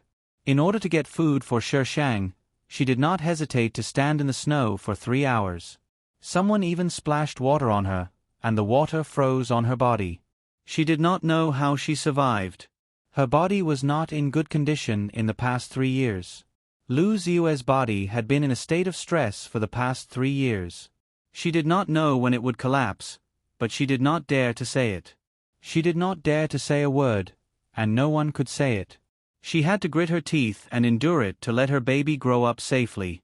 After hearing Lu Ziyue's words, Shermu was silent for a long time. The people he knew had also hinted to him that the current situation was all because of his daughter. But no one was willing to tell him the specific reason. No matter how much he asked, he did not know what was going on.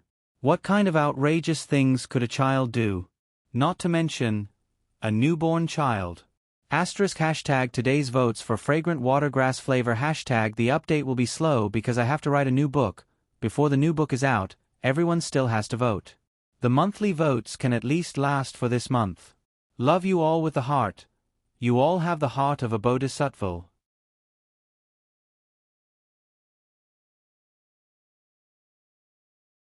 Chapter 1931.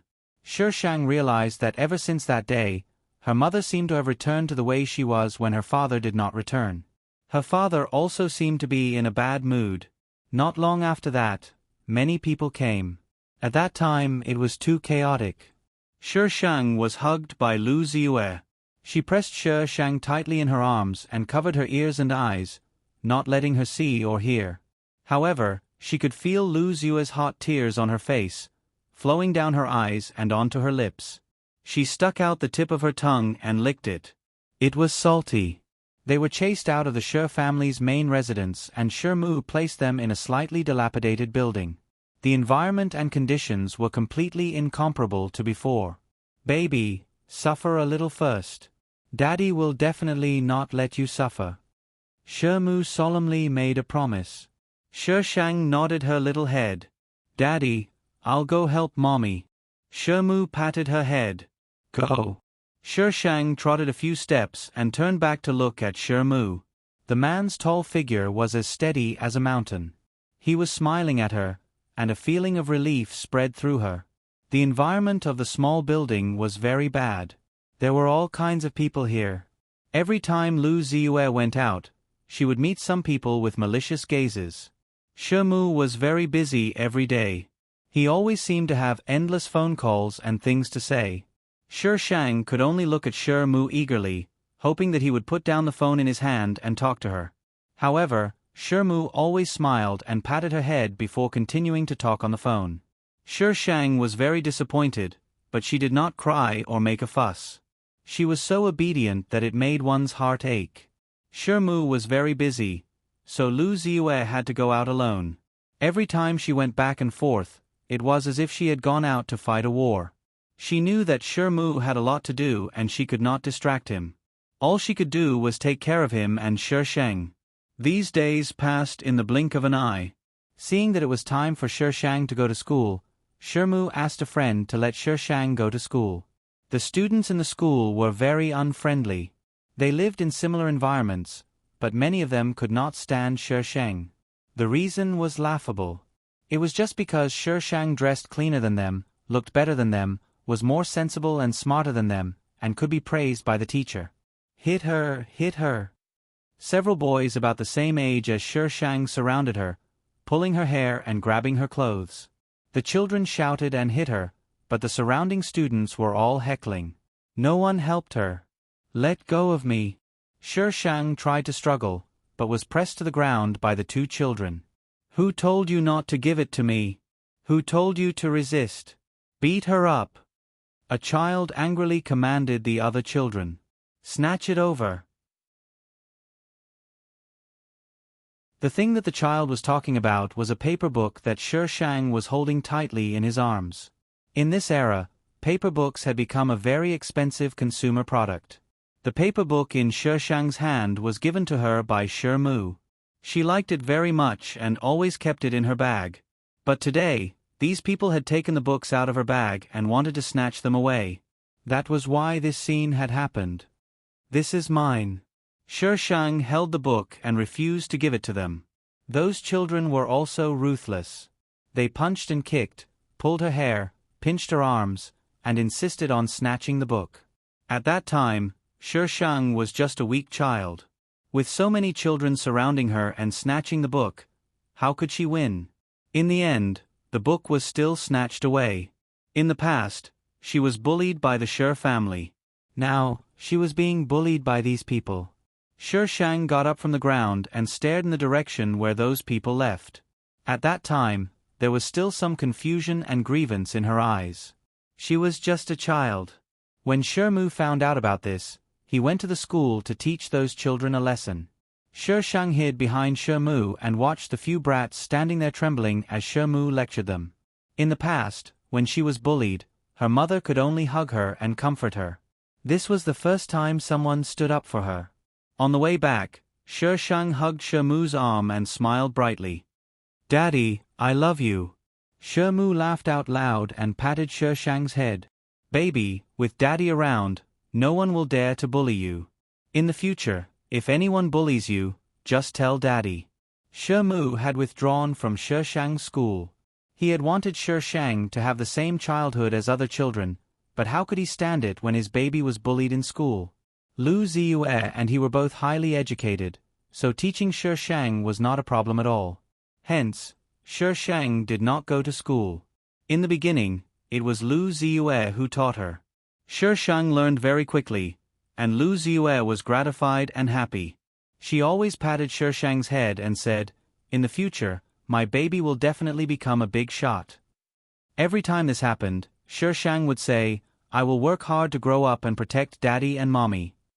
If Shi was around, he would say, "Then baby, you have to work hard.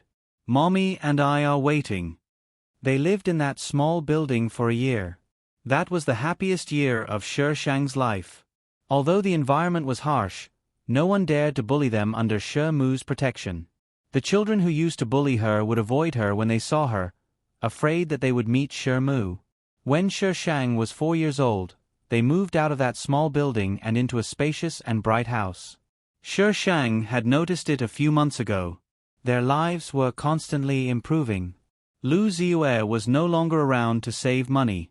They would buy her her favorite snacks and toys. As long as it was something she liked, they would find a way to buy it to make her happy. "Baby, we'll live here from now on. Do you like it?" Lu Ziyue held Shi Shang's hand as they walked through the entire house. Finally, she pushed open a door. "This is your room. Daddy personally decorated it for you." The room was pink and filled with a little girl's fantasy. "I like it." Shi Shang opened his hands and asked Lu Ziyue to bend over. Lu Ziyue smiled and cooperated with him. He smacked Lu Ziyue's face full of saliva. "But I like Daddy and Mommy the most." "Baby, you have such a sweet mouth." Lu Ziyue pinched her little nose and smiled. After moving, Shi had regenerative limbs and did not need a wheelchair. Shi Shang liked to climb onto Shi and Shi let her be. As long as she could be brought along, Shi would bring her along. Everyone around Shi knew that he had a precious daughter and doted on her. However, the little girl was well-behaved and obedient, unlike other children who were spoiled and willful. She was very likable. A few months later, Lu Ziyue became pregnant. At that time, Lu Ziyue was a little nervous. She hugged Shi Shang and asked if she would like to have a younger brother or sister. It was as if Shi Shang said that he did not like it, she would not give birth to the little life in her stomach. Shi Shang nodded under Shi and Lu Ziyue's nervous gaze. "I like it. This way, he can protect Daddy and Mommy with me." Lu Ziyue was so gratified that tears seemed to appear at the corners of her eyes. "Baby, you're so sensible." Shi also praised her with a smile. Shi did not neglect Shi Shang just because Lu Ziyue was pregnant. Instead, he doted on her even more. Sometimes, Lu Ziyue would tease her and say that she was not the daughter he was raising. She was clearly raising Shi little sweetheart. Vote. Monthly votes. As for the new book, will I say that I've only written 1 chapter? I've already rejected a few at the beginning. I'm also very desperate.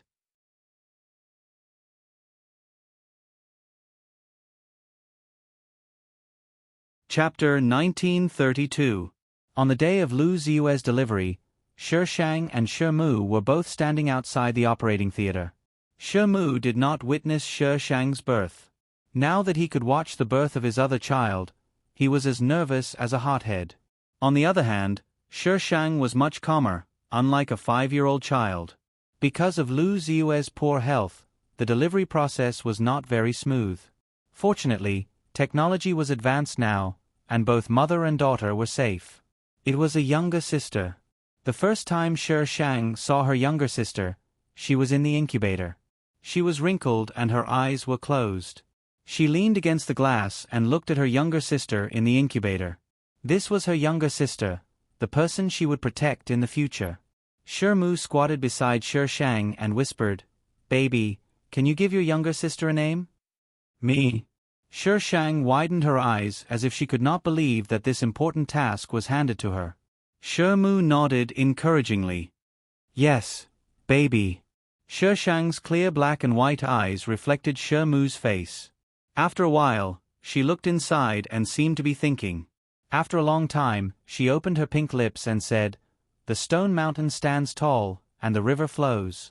I hope my younger sister is strong and soft, Shi Lu." "Shi Lu, baby is so smart." Shi Mu was obviously very satisfied with this name. "Let's tell Mom, okay?" "Okay." Shi Mu picked her up and glanced at the child in the incubator. The corners of her mouth curled up slightly. "Shi Lu, you have a good sister." Shi Li's birth did not change Shi Shang's position in Shi Mu and Lu Ziyue's hearts. Shi Mu and Lu Ziyue doted on her, so she doted on Shi Lu. She gave everything good to her younger sister first. Every time she was told that her younger sister could not eat or play, she was disappointed. She hoped that her younger sister would grow up quickly, making Shi Mu and Lu Ziyue speechless. Shi Shang treated Shi Lu well, and Shi Lu was very clingy to her. It seemed that Shi Mu and Lu Ziyue were not as important as Shi Shang in Shi Li's heart. The first word Shi Lu said was sister. Lu Ziyue stood at the side and sighed. "As a mother, I'm not as important as sister. Mom is very important." Shi Shang turned around and said word by word, "Dad is important, and so is sister." Shi Mu poked Shi Shang's head with her finger. "You're also very important to Mom and Dad." Shi Lu sucked his fingers and looked at the person in front of him with his big watery eyes. In the end, he reached out his hand to Shi Shang. "Sister. Sister." Shi Mu and Lu Ziyue did not know whether to laugh or cry. Shi Shang rarely carried Shi Lu because she was afraid that she would hurt her precious little sister. Later on, Shi Mu laid out a thick carpet on the floor to comfort Shi Shang that it was okay to hug her and that she would not fall. When Shi Lu was 2 years old, they moved again. This time, the house was an independent villa. Sister, I want to stay in the same room as you." Shi Lu staggered behind Shi Shang while Shi Shang walked in front. He was only 7 years old, but he did not look like a child at all. He was mature and steady. When she heard Shi Li's words, she turned around. "No, Mommy said that you have to sleep alone." "Why?" Shi Lu raised his little head. "I don't want to. I want to sleep with big sister. I'll tell Mommy. Mommy will definitely agree." Shi Lu did not wait for Shi Shang to speak. She turned around and ran to find Lu Ziyue. Shi Lu acted coquettishly and made a scene. In the end, Lu Ziyue agreed to let her sleep with Shi Shang. Lu Ziyue was not worried that Shi Shang would not take good care of Shi Lu. Instead, she was worried that the naughty Shi Lu would disturb Shi Shang. When Shi Lu acted coquettishly, the whole family could not do anything about it. Shi Shang was also very cute when she was young. Perhaps because of the environment, she was sensible since she was young. Unlike Shi Lu, who grew up doted on by the whole family, Lu Ziyue and Shi Mu had never seen her act coquettishly. When she wanted something, she would list out the purpose of it and its effect on her. Unlike Shi Lu, who would act coquettishly and make a scene. When Shi Mu and Lu Ziyue did not give it to her, she would go to Shi Shang. When Shi Shang was there, even if she was not allowed to eat more snacks, Shi Shang could get it for her. For this reason, Shi Shang was simply a godlike existence in Shi Li's heart. Mu and Lu Ziyue's real parents seemed so insignificant. As he grew older, Shang knew that Mu had started a company with the help of a friend. Now, the company was very famous. In a short period of time, Mu was able to run a company to such an extent. It was clear that Mu was talented. Mu still liked to bring her along when it was not a particularly important occasion. However, there was always a little tail behind Shang that could not be shaken off. Countless people envied Mu for having such two daughters. One was sensible and steady, while the other was eccentric. One day, one of Mu's clients gave him an ornamental fish. It was very beautiful. He took it home and subconsciously handed it to Shang. "Baby, do you like it?" "Ah, it's so beautiful." Lu squeezed over from the side. "Daddy, is there more?" "I want it too." "I'm sorry, Lulu, there's only one." Mu touched Li's head. "Oh." Lu looked eagerly at the ornamental fish swimming in the water tank. Shang handed the water tank to Lu. Lu immediately beamed. "Sister, let's take care of it together, okay?" "Okay." Shang nodded with a smile. "Sister is the best." Mu felt a little guilty towards Shang because he felt that he had been absent for 3 years, so he was usually biased towards Shang. Of course, he also doted on Lu, but in comparison, Shang was more doted on. However, Lu did not care at all. Anyway, as long as she was doted on by her sister, she could give her anything she wanted. Her parents had to listen to her sister. Her sister was omnipotent. Lu raised the ornamental fish very well, and Shang almost did not interfere much. However, every time Mu asked, she would say that she and Shang took care of it together. She looked so proud, as if she and Shang had raised something amazing together. Until the accident happened, the fish was still alive and well. It was early in the morning. Shang had not woken up yet. Lu was wriggling around in her bed, making her unable to sleep. Just as she was about to get up, Lu Ziyue barged in without knocking. She tried to hide her panic. "Baby, Huawei, get up. We have to leave here." "Oh, are we going out?" Lu lay on Shang's body and pouted. "But Daddy didn't say we were going out today. Sister and I agreed to go to Universal City. Huawei, be good. You can go with Sister next time, okay?" Lu Ziyue stepped forward and picked Lu up. "Haven't you always wanted to take a spaceship? Let's go take a spaceship now." "Really?" "Of course. When has Mommy ever lied to you?" Lu Ziyue looked back at Shang as she dressed Lu. "Baby, put on your clothes." Shang looked at his sister, who was still thinking about the spaceship, and pursed his lips. He did not ask Lu Ziyue what had happened. He quickly put on his clothes and got up to pack up Li's toys. She had a feeling that she might never be able to return to this place. "Sister, we're just going to take a spaceship. Why do you have to bring my toys?" Lu looked at Shang in confusion. "I'm afraid you'll be bored on the way." Shang's expression did not change. It was as if he just wanted to relieve his sister's boredom. "But it's good to have sister," Lu said crisply. *Towering stone mountains, flowing river, from Legend of Heroic Deeds #today, I'm begging for Dahlia-flavored votes #vote, little cuties.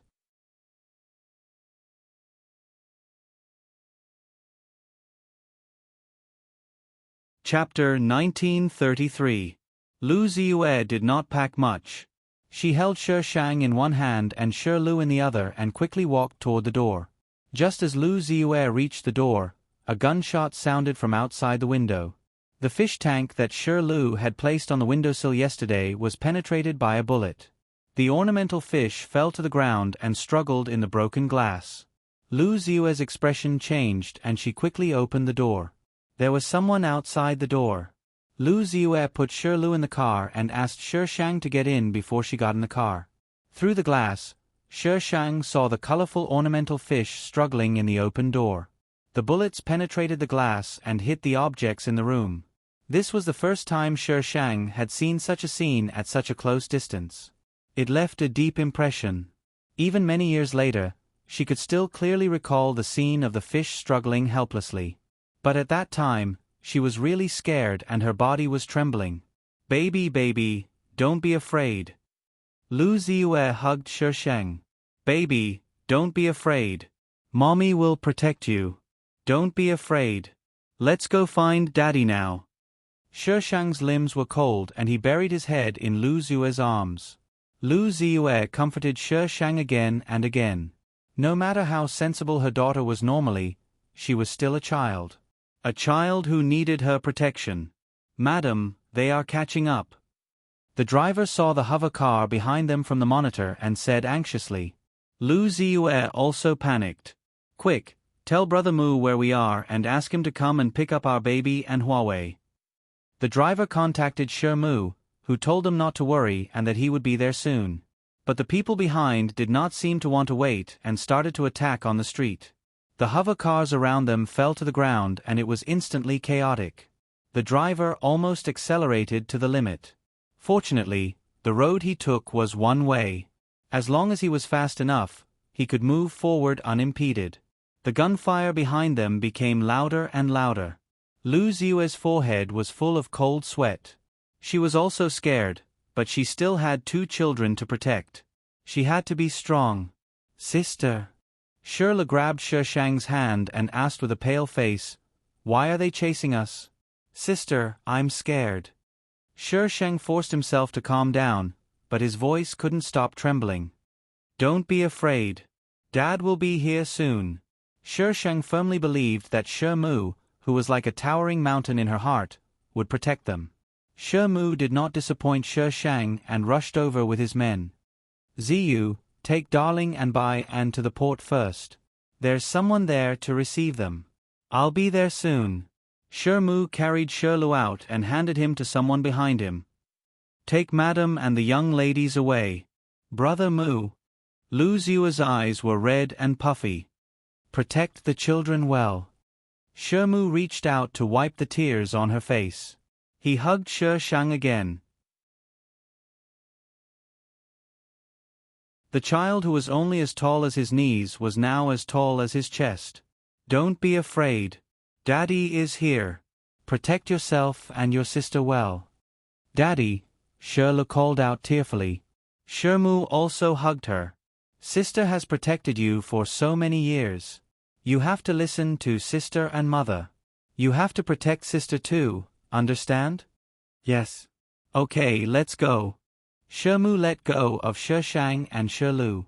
In the past, whenever Shi Shang looked back at Shi Mu, she would see his smiling face.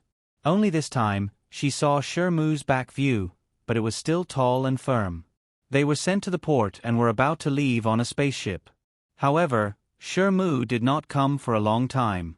Even when the spaceship was about to take off, he still did not appear. Why isn't Daddy here yet? Shi Shang asked Lu Ziyue. Don't worry, Daddy will definitely come. Lu Ziyue said this, but her expression clearly showed her worry. Shi Shang looked at the staff who had already started preparing for the takeoff. The cabin door of the spaceship was about to close. Madam Miss, why don't you go up first? The driver urged anxiously. If we don't leave this time, we might not be able to leave. Brother Mu is not here yet. I can't leave. Lu Ziyue shook her head. The driver advised, Madam, don't worry. Mr. Shi will be fine. The 2 young ladies are still with you. We can't let anything happen to them. How could Lu Ziyue be at ease? Those people were like desperados. They did not care about ordinary people at all and directly attacked them on the streets. However, she looked at Shi Lu in her arms and Shi Shang standing beside her. She bit her lip as if she was suppressing her sobs. After a long time, she turned around and boarded the spaceship. Brother Mu, I will protect the children. You have to protect yourself too. There were several people who were traveling with them. They were all bodyguards sent by Shi Mu to protect them. Shi Shang stood in front of the cabin door and looked at the place that was gradually getting farther and farther away from her.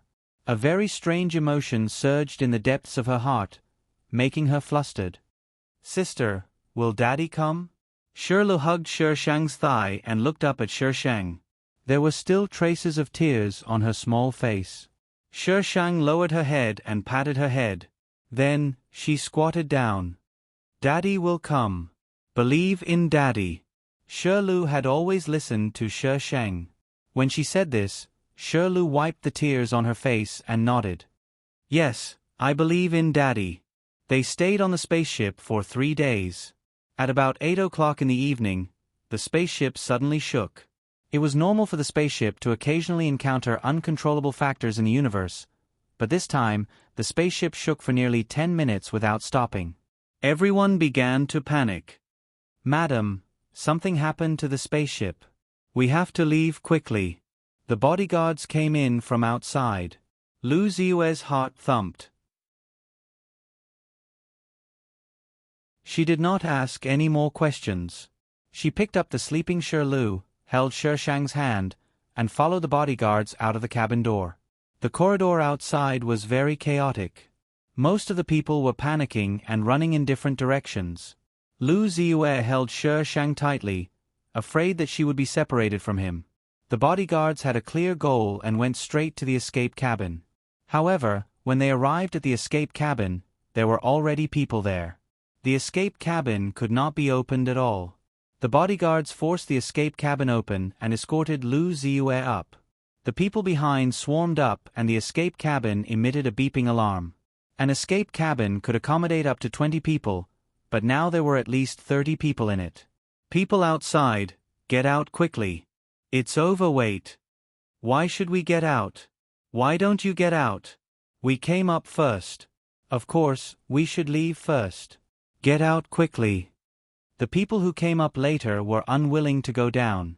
The people in front of them scolded with all their might, but it was useless.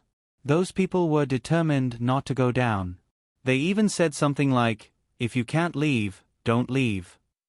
The bodyguards beside Lu Ziyue were a little anxious.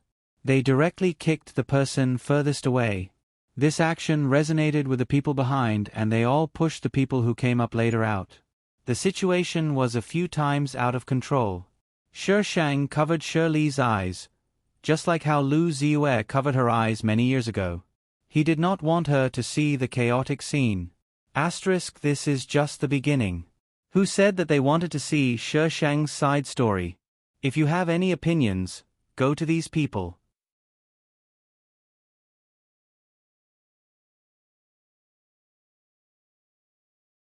Chapter 1934. Finally, there were only 20 people left in the escape pods. The bodyguard quickly closed the hatch and set the escape button. The people outside tried their best to knock on the hatch. The despair on their faces was reflected in Shi Shang's eyes. Every expression was clear and vivid as if someone had pressed a slow-motion button. A pair of warm hands covered her eyes and the scene in front of her darkened. Lu Ziyue's gentle voice rang in her ears. Baby, don't look. Shi Shang and the others were forced to land on a barren planet. Their escape pods were snatched by a group of people as soon as they were forced to land. Not only did they rob their belongings, but they also robbed them. If it weren't for the bodyguard protecting them, they would have been killed. The bodyguard tried to contact Shermu, but the infrastructure here was very poor and the signal was intermittent. He couldn't reach her at all. Shi Shang couldn't remember how long they stayed on this planet with the bodyguard. She only remembered how terrible the people on that planet were. They were obviously human, but they were more inhumane than beasts. Shi Shang saw them kill a person with her own eyes. She didn't see the rest because Lu Ziyue covered her eyes. That planet was simply a battlefield. Shi Shang couldn't imagine what would have happened to them if they didn't have armed bodyguards around them. Miss, have something to eat first. A fair-skinned bodyguard handed the nutrient solution to Shi Shang. The taste may not be good, but this is all we have left. Miss, please bear with it. Shi Shang took the nutrient solution and smiled at the bodyguard. Thank you. The bodyguard scratched his head and turned to tidy up his things. Shi Shang opened the nutrient solution and gave it to Shirley first. Shirley didn't like nutrient solutions very much. She had never taken one since she was a child. She frowned as she ate but tried to swallow it. She understood that she was not at home now and she had no right to be willful. Sister, drink it. Shirlu handed the remaining half of the tube to Shi Sheng. She pursed her lips and looked very pitiful. Drink another mouthful. Shi Sheng pushed it back. But it tasted terrible. Shirlu swallowed the last 3 words and silently took another sip before handing it to Shi Sheng. Shi Sheng didn't like the taste either. Even in the 3 years when Shirmu wasn't back, she had never eaten this kind of food. The nutrient solution was a good thing, but the taste was really indescribable. The company had tried their best to make the food taste good, but it contained a large number of nutrients that the human body needed. How could it taste good when put together? Okay, baby. Lu Ziyue walked over tiredly. We have to travel through the night. You guys should take the time to get some rest. Where are we going? Shi Sheng asked. Just now, Fei Ying said that there is a small base not far away. There may be a spaceship there. We are going there. Lu Ziyue did not hide it. We have to meet up with Dad. Fei Ying was the captain of these bodyguards. He had just left for a long time, presumably to inquire about the news. Will we see Dad? Shirley grabbed Lu Ziyue's sleeve. I miss Dad so much. Lu Ziyue didn't look too good, but she couldn't show it in front of the child. She forced a smile and said, Of course. Daddy will be waiting for us over there. Her brother Mu was so powerful. He would definitely be fine. Lu Ziyue encouraged herself in her heart. She still had 2 children to protect. She had to cheer up. They waited here until it was dark. Fei Ying asked all the bodyguards to check their weapons again. After confirming that there was no problem, he took them on the road. The conditions here were harsh. There were very few places where trees could be seen. Most of them were strange rocks. The ground was uneven and very abrasive. Shirlu was held by Lu Ziyue. She occasionally looked back at Shi Sheng, who was following behind, as if to make sure that she had not fallen behind. Later, she simply let Shi Sheng walk beside her. Miss, let me carry you? The bodyguard who had handed the nutrient solution to Shi Sheng before suggested. Fei Ying, who was walking in front, glanced back and did not speak. Shi Sheng's childish face was a little red. She gasped and shook her head. Thank you, I can do it myself. The bodyguard did not insist. Fei Ying also turned back and continued to walk forward. During the day, it was easy to be attacked. At night, as long as they did not walk on the main road and took remote paths, they would generally not be discovered by the crazy natives. They rested during the day and traveled at night. After walking for 2 days, they finally saw the base mentioned by Fei Ying. It was a very small base, but there were several spaceships parked outside the base. Some of them were damaged and had a layer of rust on their surfaces. However, there was one that looked good and someone was repairing it, proving that it was a spaceship that could take off. Wait here. Fei Ying gestured to the person behind him. Go down and check it out. Yes. The bodyguard approached the base alone. Shi Sheng and Fei Ying squatted behind the rock and watched the man's figure disappear into the distance. They waited for half a day. The bodyguard had not come out, and there was no movement at the base. The bodyguards were a little anxious and wanted to send someone in to take a look, but they were stopped by Fei Ying. After waiting for more than an hour, the person still did not come out. Fei Ying agreed to send someone to check it out. The person who went in came out quickly. He looked flustered and looked back frequently. It seemed that someone had rushed out to chase him. Run! He shouted. The person behind him suddenly shot. The person did not find cover and rolled on the ground, but he was still shot. Go, go, go quickly! Fei Ying knew that they had been discovered. He immediately protected Lu Ziyue and Shi Sheng in the middle and retreated. The other 2 people went to save the bodyguard in front. However, those people were already prepared. With their little combat power, they were no match for those people at all. Shi Sheng looked back as she ran and saw the figures of those people who had fallen. This was not the first time she had seen dead people, but it was the first time she had seen dead people who had been with her for a long time. Her heart was trembling. There was a bodyguard inside who had comforted her softly and told Shirley stories to make her happy, but at this time, he had fallen under the muzzle of a gun and would stay in this strange place forever. She Shang's eyes were sore, but there were no tears. She staggered and was supported by the bodyguard beside her. The bodyguard did not say anything and ran with her in his arms. The gunshots were getting closer and closer. They were surrounded. The bodyguards protected them in the middle. Lu Ziyue hugged Shirley with a pale face and held She Shang in her arms with one hand. One of the people who surrounded them walked out. He smiled and said, "Madam Shi, ladies, please come with us." "Who are you?" Lu Ziyue asked in a trembling voice. "You will know when you get there." The other party's gaze swept across the bodyguards and finally stopped on Fei Ying. "Brother, we only want Madam Shi and her 2 daughters. If you leave voluntarily, we will not interfere with each other's business." "How about it?" Fei Ying snorted coldly. "Who do you think I am?" The other party raised his eyebrows as if he had heard of this name before. "So you are the famous Fei Ying. What a pity, what a pity." He said a few words in a row and waved his hand. The people surrounding them raised their weapons and aimed at them.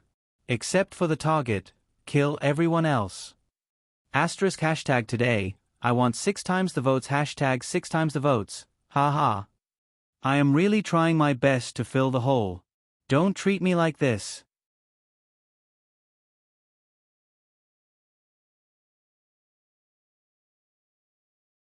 Chapter 1935. Sparks flew and blood splashed. One by one, people fell in front of her. Warm blood splashed on her face and body. The people who were still alive a second ago were now lying at her feet, covered in blood, without a sound. "Ah! Baby! Baby!" Lu Ziyue's voice came. She Shang's unfocused eyes suddenly focused on the people around her. She Shang threw herself into Lu Ziyue's arms. "Mom, I had a nightmare. I dreamed that Uncle Fei Ying and the others were all dead." Lu Ziyue's body stiffened. She stroked She Shang's back silently. She Shang's chaotic thoughts gradually returned to her. She was not dreaming. They were really dead, dead in front of her. Fei Ying even grabbed her feet in the end and told her to run. But at that time, her legs seemed to be filled with lead. Her mind was blank, and it was difficult for her to take a step. They were all dead. They died in front of her. She Shang was very scared. It was a child's instinct. "Sister." She Shang raised her head and looked around. There was only her and Lu Ziyue here. Her heart sank.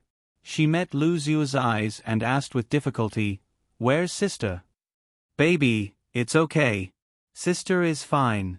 Lu Ziyue comforted She Shang. "Those people were afraid that we would run away, so they took Chenxi away. They won't hurt her for the time being. Don't worry. Don't worry." Lu Ziyue didn't believe it herself. "Why didn't you take me away?" She Shang opened her eyes wide. "Sister will be scared if she's alone." Lu Ziyue's lips opened and closed. After a long time, she choked and said, "Sister will be fine." "I'll exchange with her," She Shang said firmly.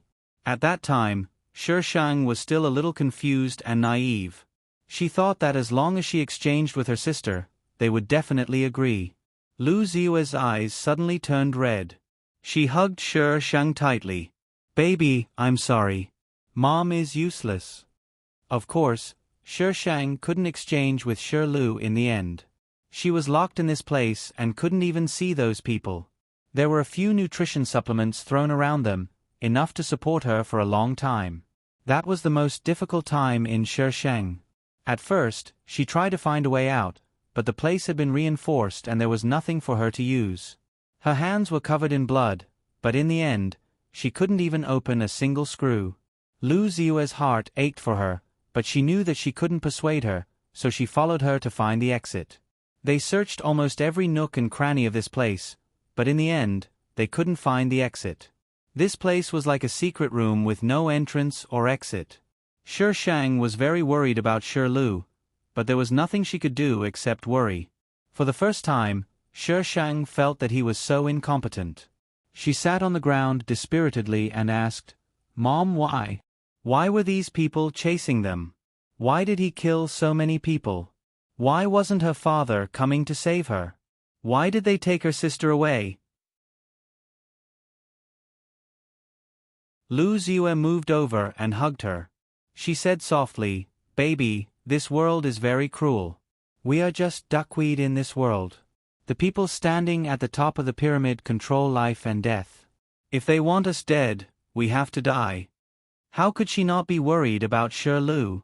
He was such a young child. She would rather they took her away. But she couldn't do anything. Everything on her had been taken away by them. She didn't know what to do. "Why?" Shi Shang asked stubbornly. Her father was kind, her mother was gentle and virtuous, and her sister was kind and cute. Why did they treat them like this? What did they do wrong? Lu Ziyue's tears fell on Shi Shang's neck. Every drop seemed to roll into Shi Shang's heart. It was so hot that her heart contracted. Lu Ziyue's suppressed cries fell on Shi Shang's ears. She felt helpless and guilty. Her mother was not strong. She knew this a long time ago, but she had to be strong. If she was weak, she wouldn't be able to protect her child, so she had been holding on. In the end, Shi Shang didn't know why those people treated them like this. She suddenly panicked and grabbed Lu Ziyue's arm tightly. "Mom, I'm so worried about my sister. Will she be okay?" Speaking of Shi Lu, Lu Ziyue's face turned pale. She looked around the place that looked like a secret room. Countless tears fell. "Baby, I'm sorry." Lu Ziyue covered her face and cried. "Mom is useless. I can't protect you and your sister. If something happened to Lulu, how could she meet Brother Mu? She had promised Brother Mu that she would protect them." Lu Ziyue gritted her teeth and stood up from the ground. Once again, she looked for the exit in this place. Shi Shang was panicking. It was as if something had happened to Shi Lu. She tried to knock on the door, but no matter how much noise she made, no one came.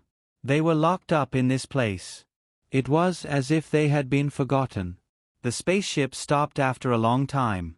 The cabin door opened and several men stood outside the cabin. They were holding Shi Lu in their hands. The moment the cabin door opened, they threw Shi Lu in without any mercy. Shi Shang reacted quickly and caught Shi Lu, but due to the inertia, she was knocked to the ground. As soon as she hugged Shi Lu, she found that Shi Lu was much lighter than before. She was almost weightless in her arms. "Humph! Sisterly love." The people outside the door sneered. "Take them away." After being separated from them for so long, Shi Li's face was pale and her eyes were swollen. The lively little girl of the past was no longer there. There was only a dull, and unconcealable fear. "Sister?" Shi Shang's heart suddenly tightened. Shi Li's sluggish eyes swiveled around, unable to focus for a long time. Her gaze was fixed on Shi Shang's face, as if she could see the person in front of her clearly. She blinked and tears gushed out of her eyes. She hugged Shi Shang's neck and burst into tears. Her voice was heart-wrenching and made people tremble. What had she gone through to make a child cry like that? Lu Ziyue also rushed over. Her face was pale and her voice was trembling. "Lulu." Lu Ziyue saw the bruises on Shi Li's arm. Her pupils constricted and she quickly turned Shi Li's arm. The bruises spread all the way up to her neck, chest, and everywhere. Lu Ziyue was stunned for a moment. "Mommy, it hurts." Shi Li's soft voice woke Lu Ziyue up. Lu Ziyue let go and her eyes burst with anger and resentment, but she quickly suppressed it and took Shi Lu from Shi Shang. "Don't be afraid. Mommy is here. Come out quickly. What are you waiting for?" The people outside roared at them impatiently. "Baby, follow me." Lu Ziyue turned to Shi Shang. Shi Shang only felt that Lu Ziyue was a little strange, but he could not tell what was strange. He nodded and reached out to hold Lu Ziyue's clothes. He followed her out of the place where she had been locked up for a long time. That year, Shi Shang was 10 years old and Shi Lu was 5 years old. From the moment she stepped out of the cabin door, everything about her collapsed.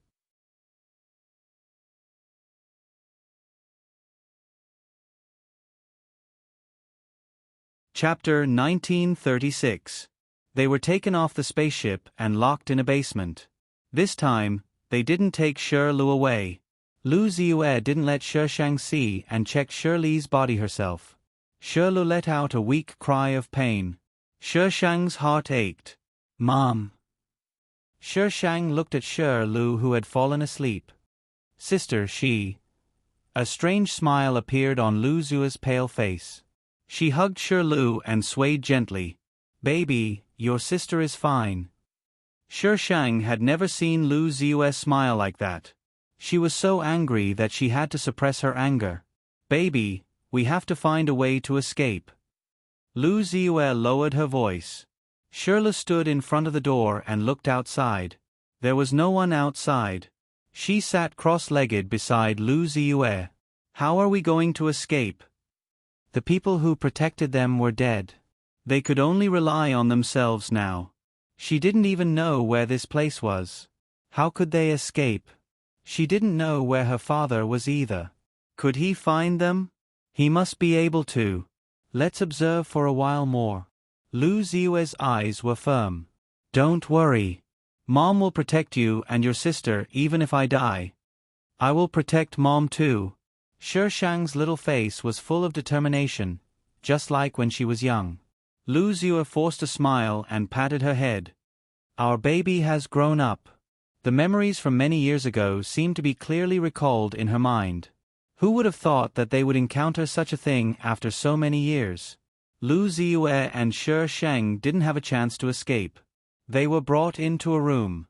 Shi Mu was in that room.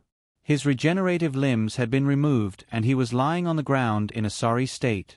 The moment he saw Lu Ziyue and Shi Shang, the dying man's eyes suddenly burst with hatred. "Don't blame your wife and children." Shi Mu sat up from the ground and squeezed these words through his teeth. Shi Shang broke free from the people who restrained her and ran to Shi Mu's side. Her lips opened a few times before she called out, "Dad." Lu Ziyue and Shi Lu also ran over. She hugged Shi Mu and cried bitterly. All her strength disappeared when she saw her beloved. Shi Li's expression was still a little sluggish. Perhaps Lu Ziyue's crying had affected her as she began to cry as well. "Shi Mu, shouldn't you thank me for reuniting your family?" The man sitting at the head of the table looked down at them. "If it weren't for me, you might never see them again." Shi Mu protected Shi Shang and Lu Ziyue in his arms. Even if he was in a sorry state, he had to fulfill his duty as a father and a husband to protect his wife and children. "If you have anything, come at me. They're innocent." Shi Mu met the man's gaze. "Ha ha ha, it's not impossible to let them go. You can kneel and beg me." The man raised his head and laughed. Shi Shang remembered clearly that it was the first time she had felt hatred towards that man. But there was nothing she could do other than hate. She watched as Shi Mu knelt down amidst the laughter of those people. Because his regenerative limb was gone, when he knelt down, he was in so much pain that his face turned pale, but those people were even happier. "Shi Mu, I really want to let you go too. After all, you've begged me." "Unfortunately." The man spread his hands. "Someone wants your family to never appear again, so I can only apologize." He waved his hand. "Take them away. You." Shi Mu was furious. However, before he could say anything, he was kicked in the stomach by someone beside him. Shi Mu's body slid backward and only stopped when he hit the wall. They were forcefully taken away. Before they left, Shi Shang stared at the man for a few seconds and imprinted his face in her heart. At that time, she swore that as long as she was not dead, she would definitely come and take revenge on him. They were brought to a planet. This was an energy planet, but 80% of the energy planet's environment was very bad. The people who came here were either too poor to eat or people who had committed crimes. This energy planet was very hot. Standing on the ground could cause blisters to form on their feet. Perhaps in order to give Shi Mu the ability to move, those people attached Shermu's regenerative limb to him. However, with every step Shermu took, he felt as if someone was stabbing his legs with needles. It was difficult for him to even walk normally, let alone fight back. Those people left them behind and left. At this moment, the person standing in front of them was the manager of this energy planet. He sized them up slightly pickily, as if he was not satisfied with such old, weak, and disabled people. However, in the end, he waved his hand. Start working tomorrow. If you don't work, don't think about eating or running. Once you're here, you can forget about leaving this place for the rest of your lives. Shermu seemed to know that the manager was telling the truth. He did not resist at all. He held Shishang's hand with one hand and Lu Ziyue, who was carrying Lu with the other, and followed the person who brought them to their residence. Pfft, he's really lucky with women. He actually has such a beautiful woman following him. The manager cursed indignantly. Since she's here, how can she still be his woman?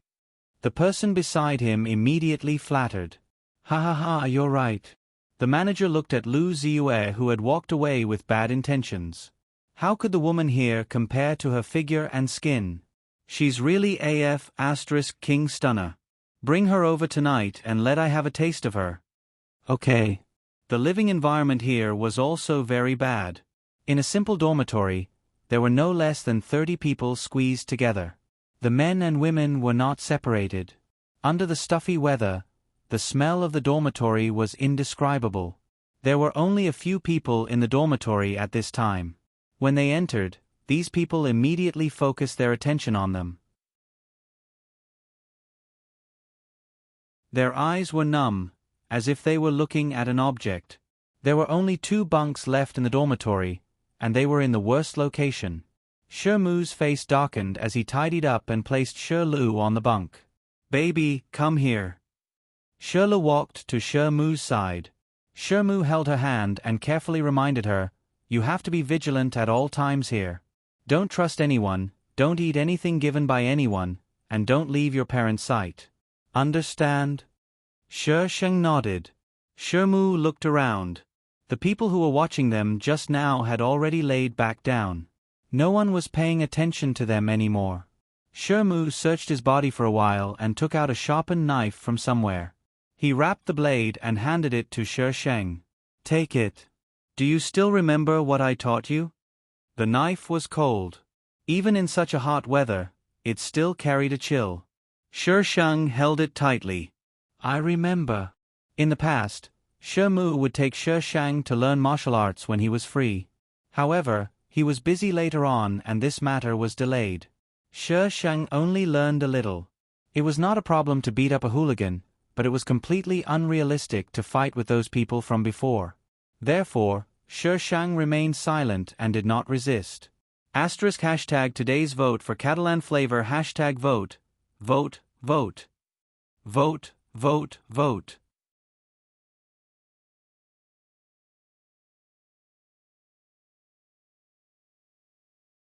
Chapter 1937.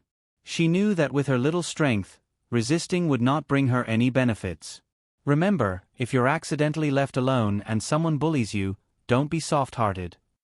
Shermu did not want to teach his child these things, but if he did not, his child would die faster. Don't be afraid. It's not against the law to kill people here. It's either he or you. I don't want my baby to die, so you must hold the knife in your hand firmly and let those who bully you die. Lu Ziyue sat on the other side and did not stop Shermu from instilling ideas into Sheng. This place, there were no human rights. If they died, they would just throw them somewhere and bury them. No one would care. They were in hell. As the very old clock in the dormitory struck 7, people came back one after another. Most of them were men.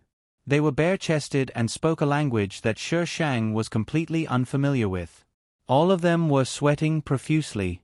The dormitory was even more crowded when they came back, and the smell was even worse. These people came from different galaxies and different planets. They knew the interstellar language, but they did not want others to understand them, so they would use their own planet's language. As more and more people came back, some people pointed at Sheng and discussed. Shi Shang did not understand what they were saying, but from their expressions, he could tell that they did not have good intentions. Shi Shang reached out to grab the knife at his waist and moved closer to Shi Lu. Soon, someone came over and blocked the corner. A bearded man patted the bed vigorously. "Are you new?" "Yes." Shi Mu stood up and blocked the three women behind him. There was no weakness in his tone. "What's the matter?" At this time, if he could not suppress these people, they would endlessly bully them. "Oh, brother, you're quite arrogant." The bearded man laughed strangely. "You even brought your family. Did you commit a crime?" Shi Mu's face was cold and he did not speak. His muscles were tense and he was ready to attack. The two sides were in a stalemate, as if competing to see who had better endurance. The bearded man suddenly waved his hand. "Beat him up." Damn, a newcomer dared to be so arrogant. With his order, the people behind him immediately rushed toward Shi Mu. Shi Mu grabbed the fist that came first and smashed it to the ground. These people only attacked Shi Mu and did not attack the three women behind Shi Mu. However, there were more than 10 of them. When they fought Shi Mu together, Shi Mu was not the same as before. Soon, he was at a disadvantage. But he couldn't fall. Every time he was knocked down, he would stand up and continue fighting.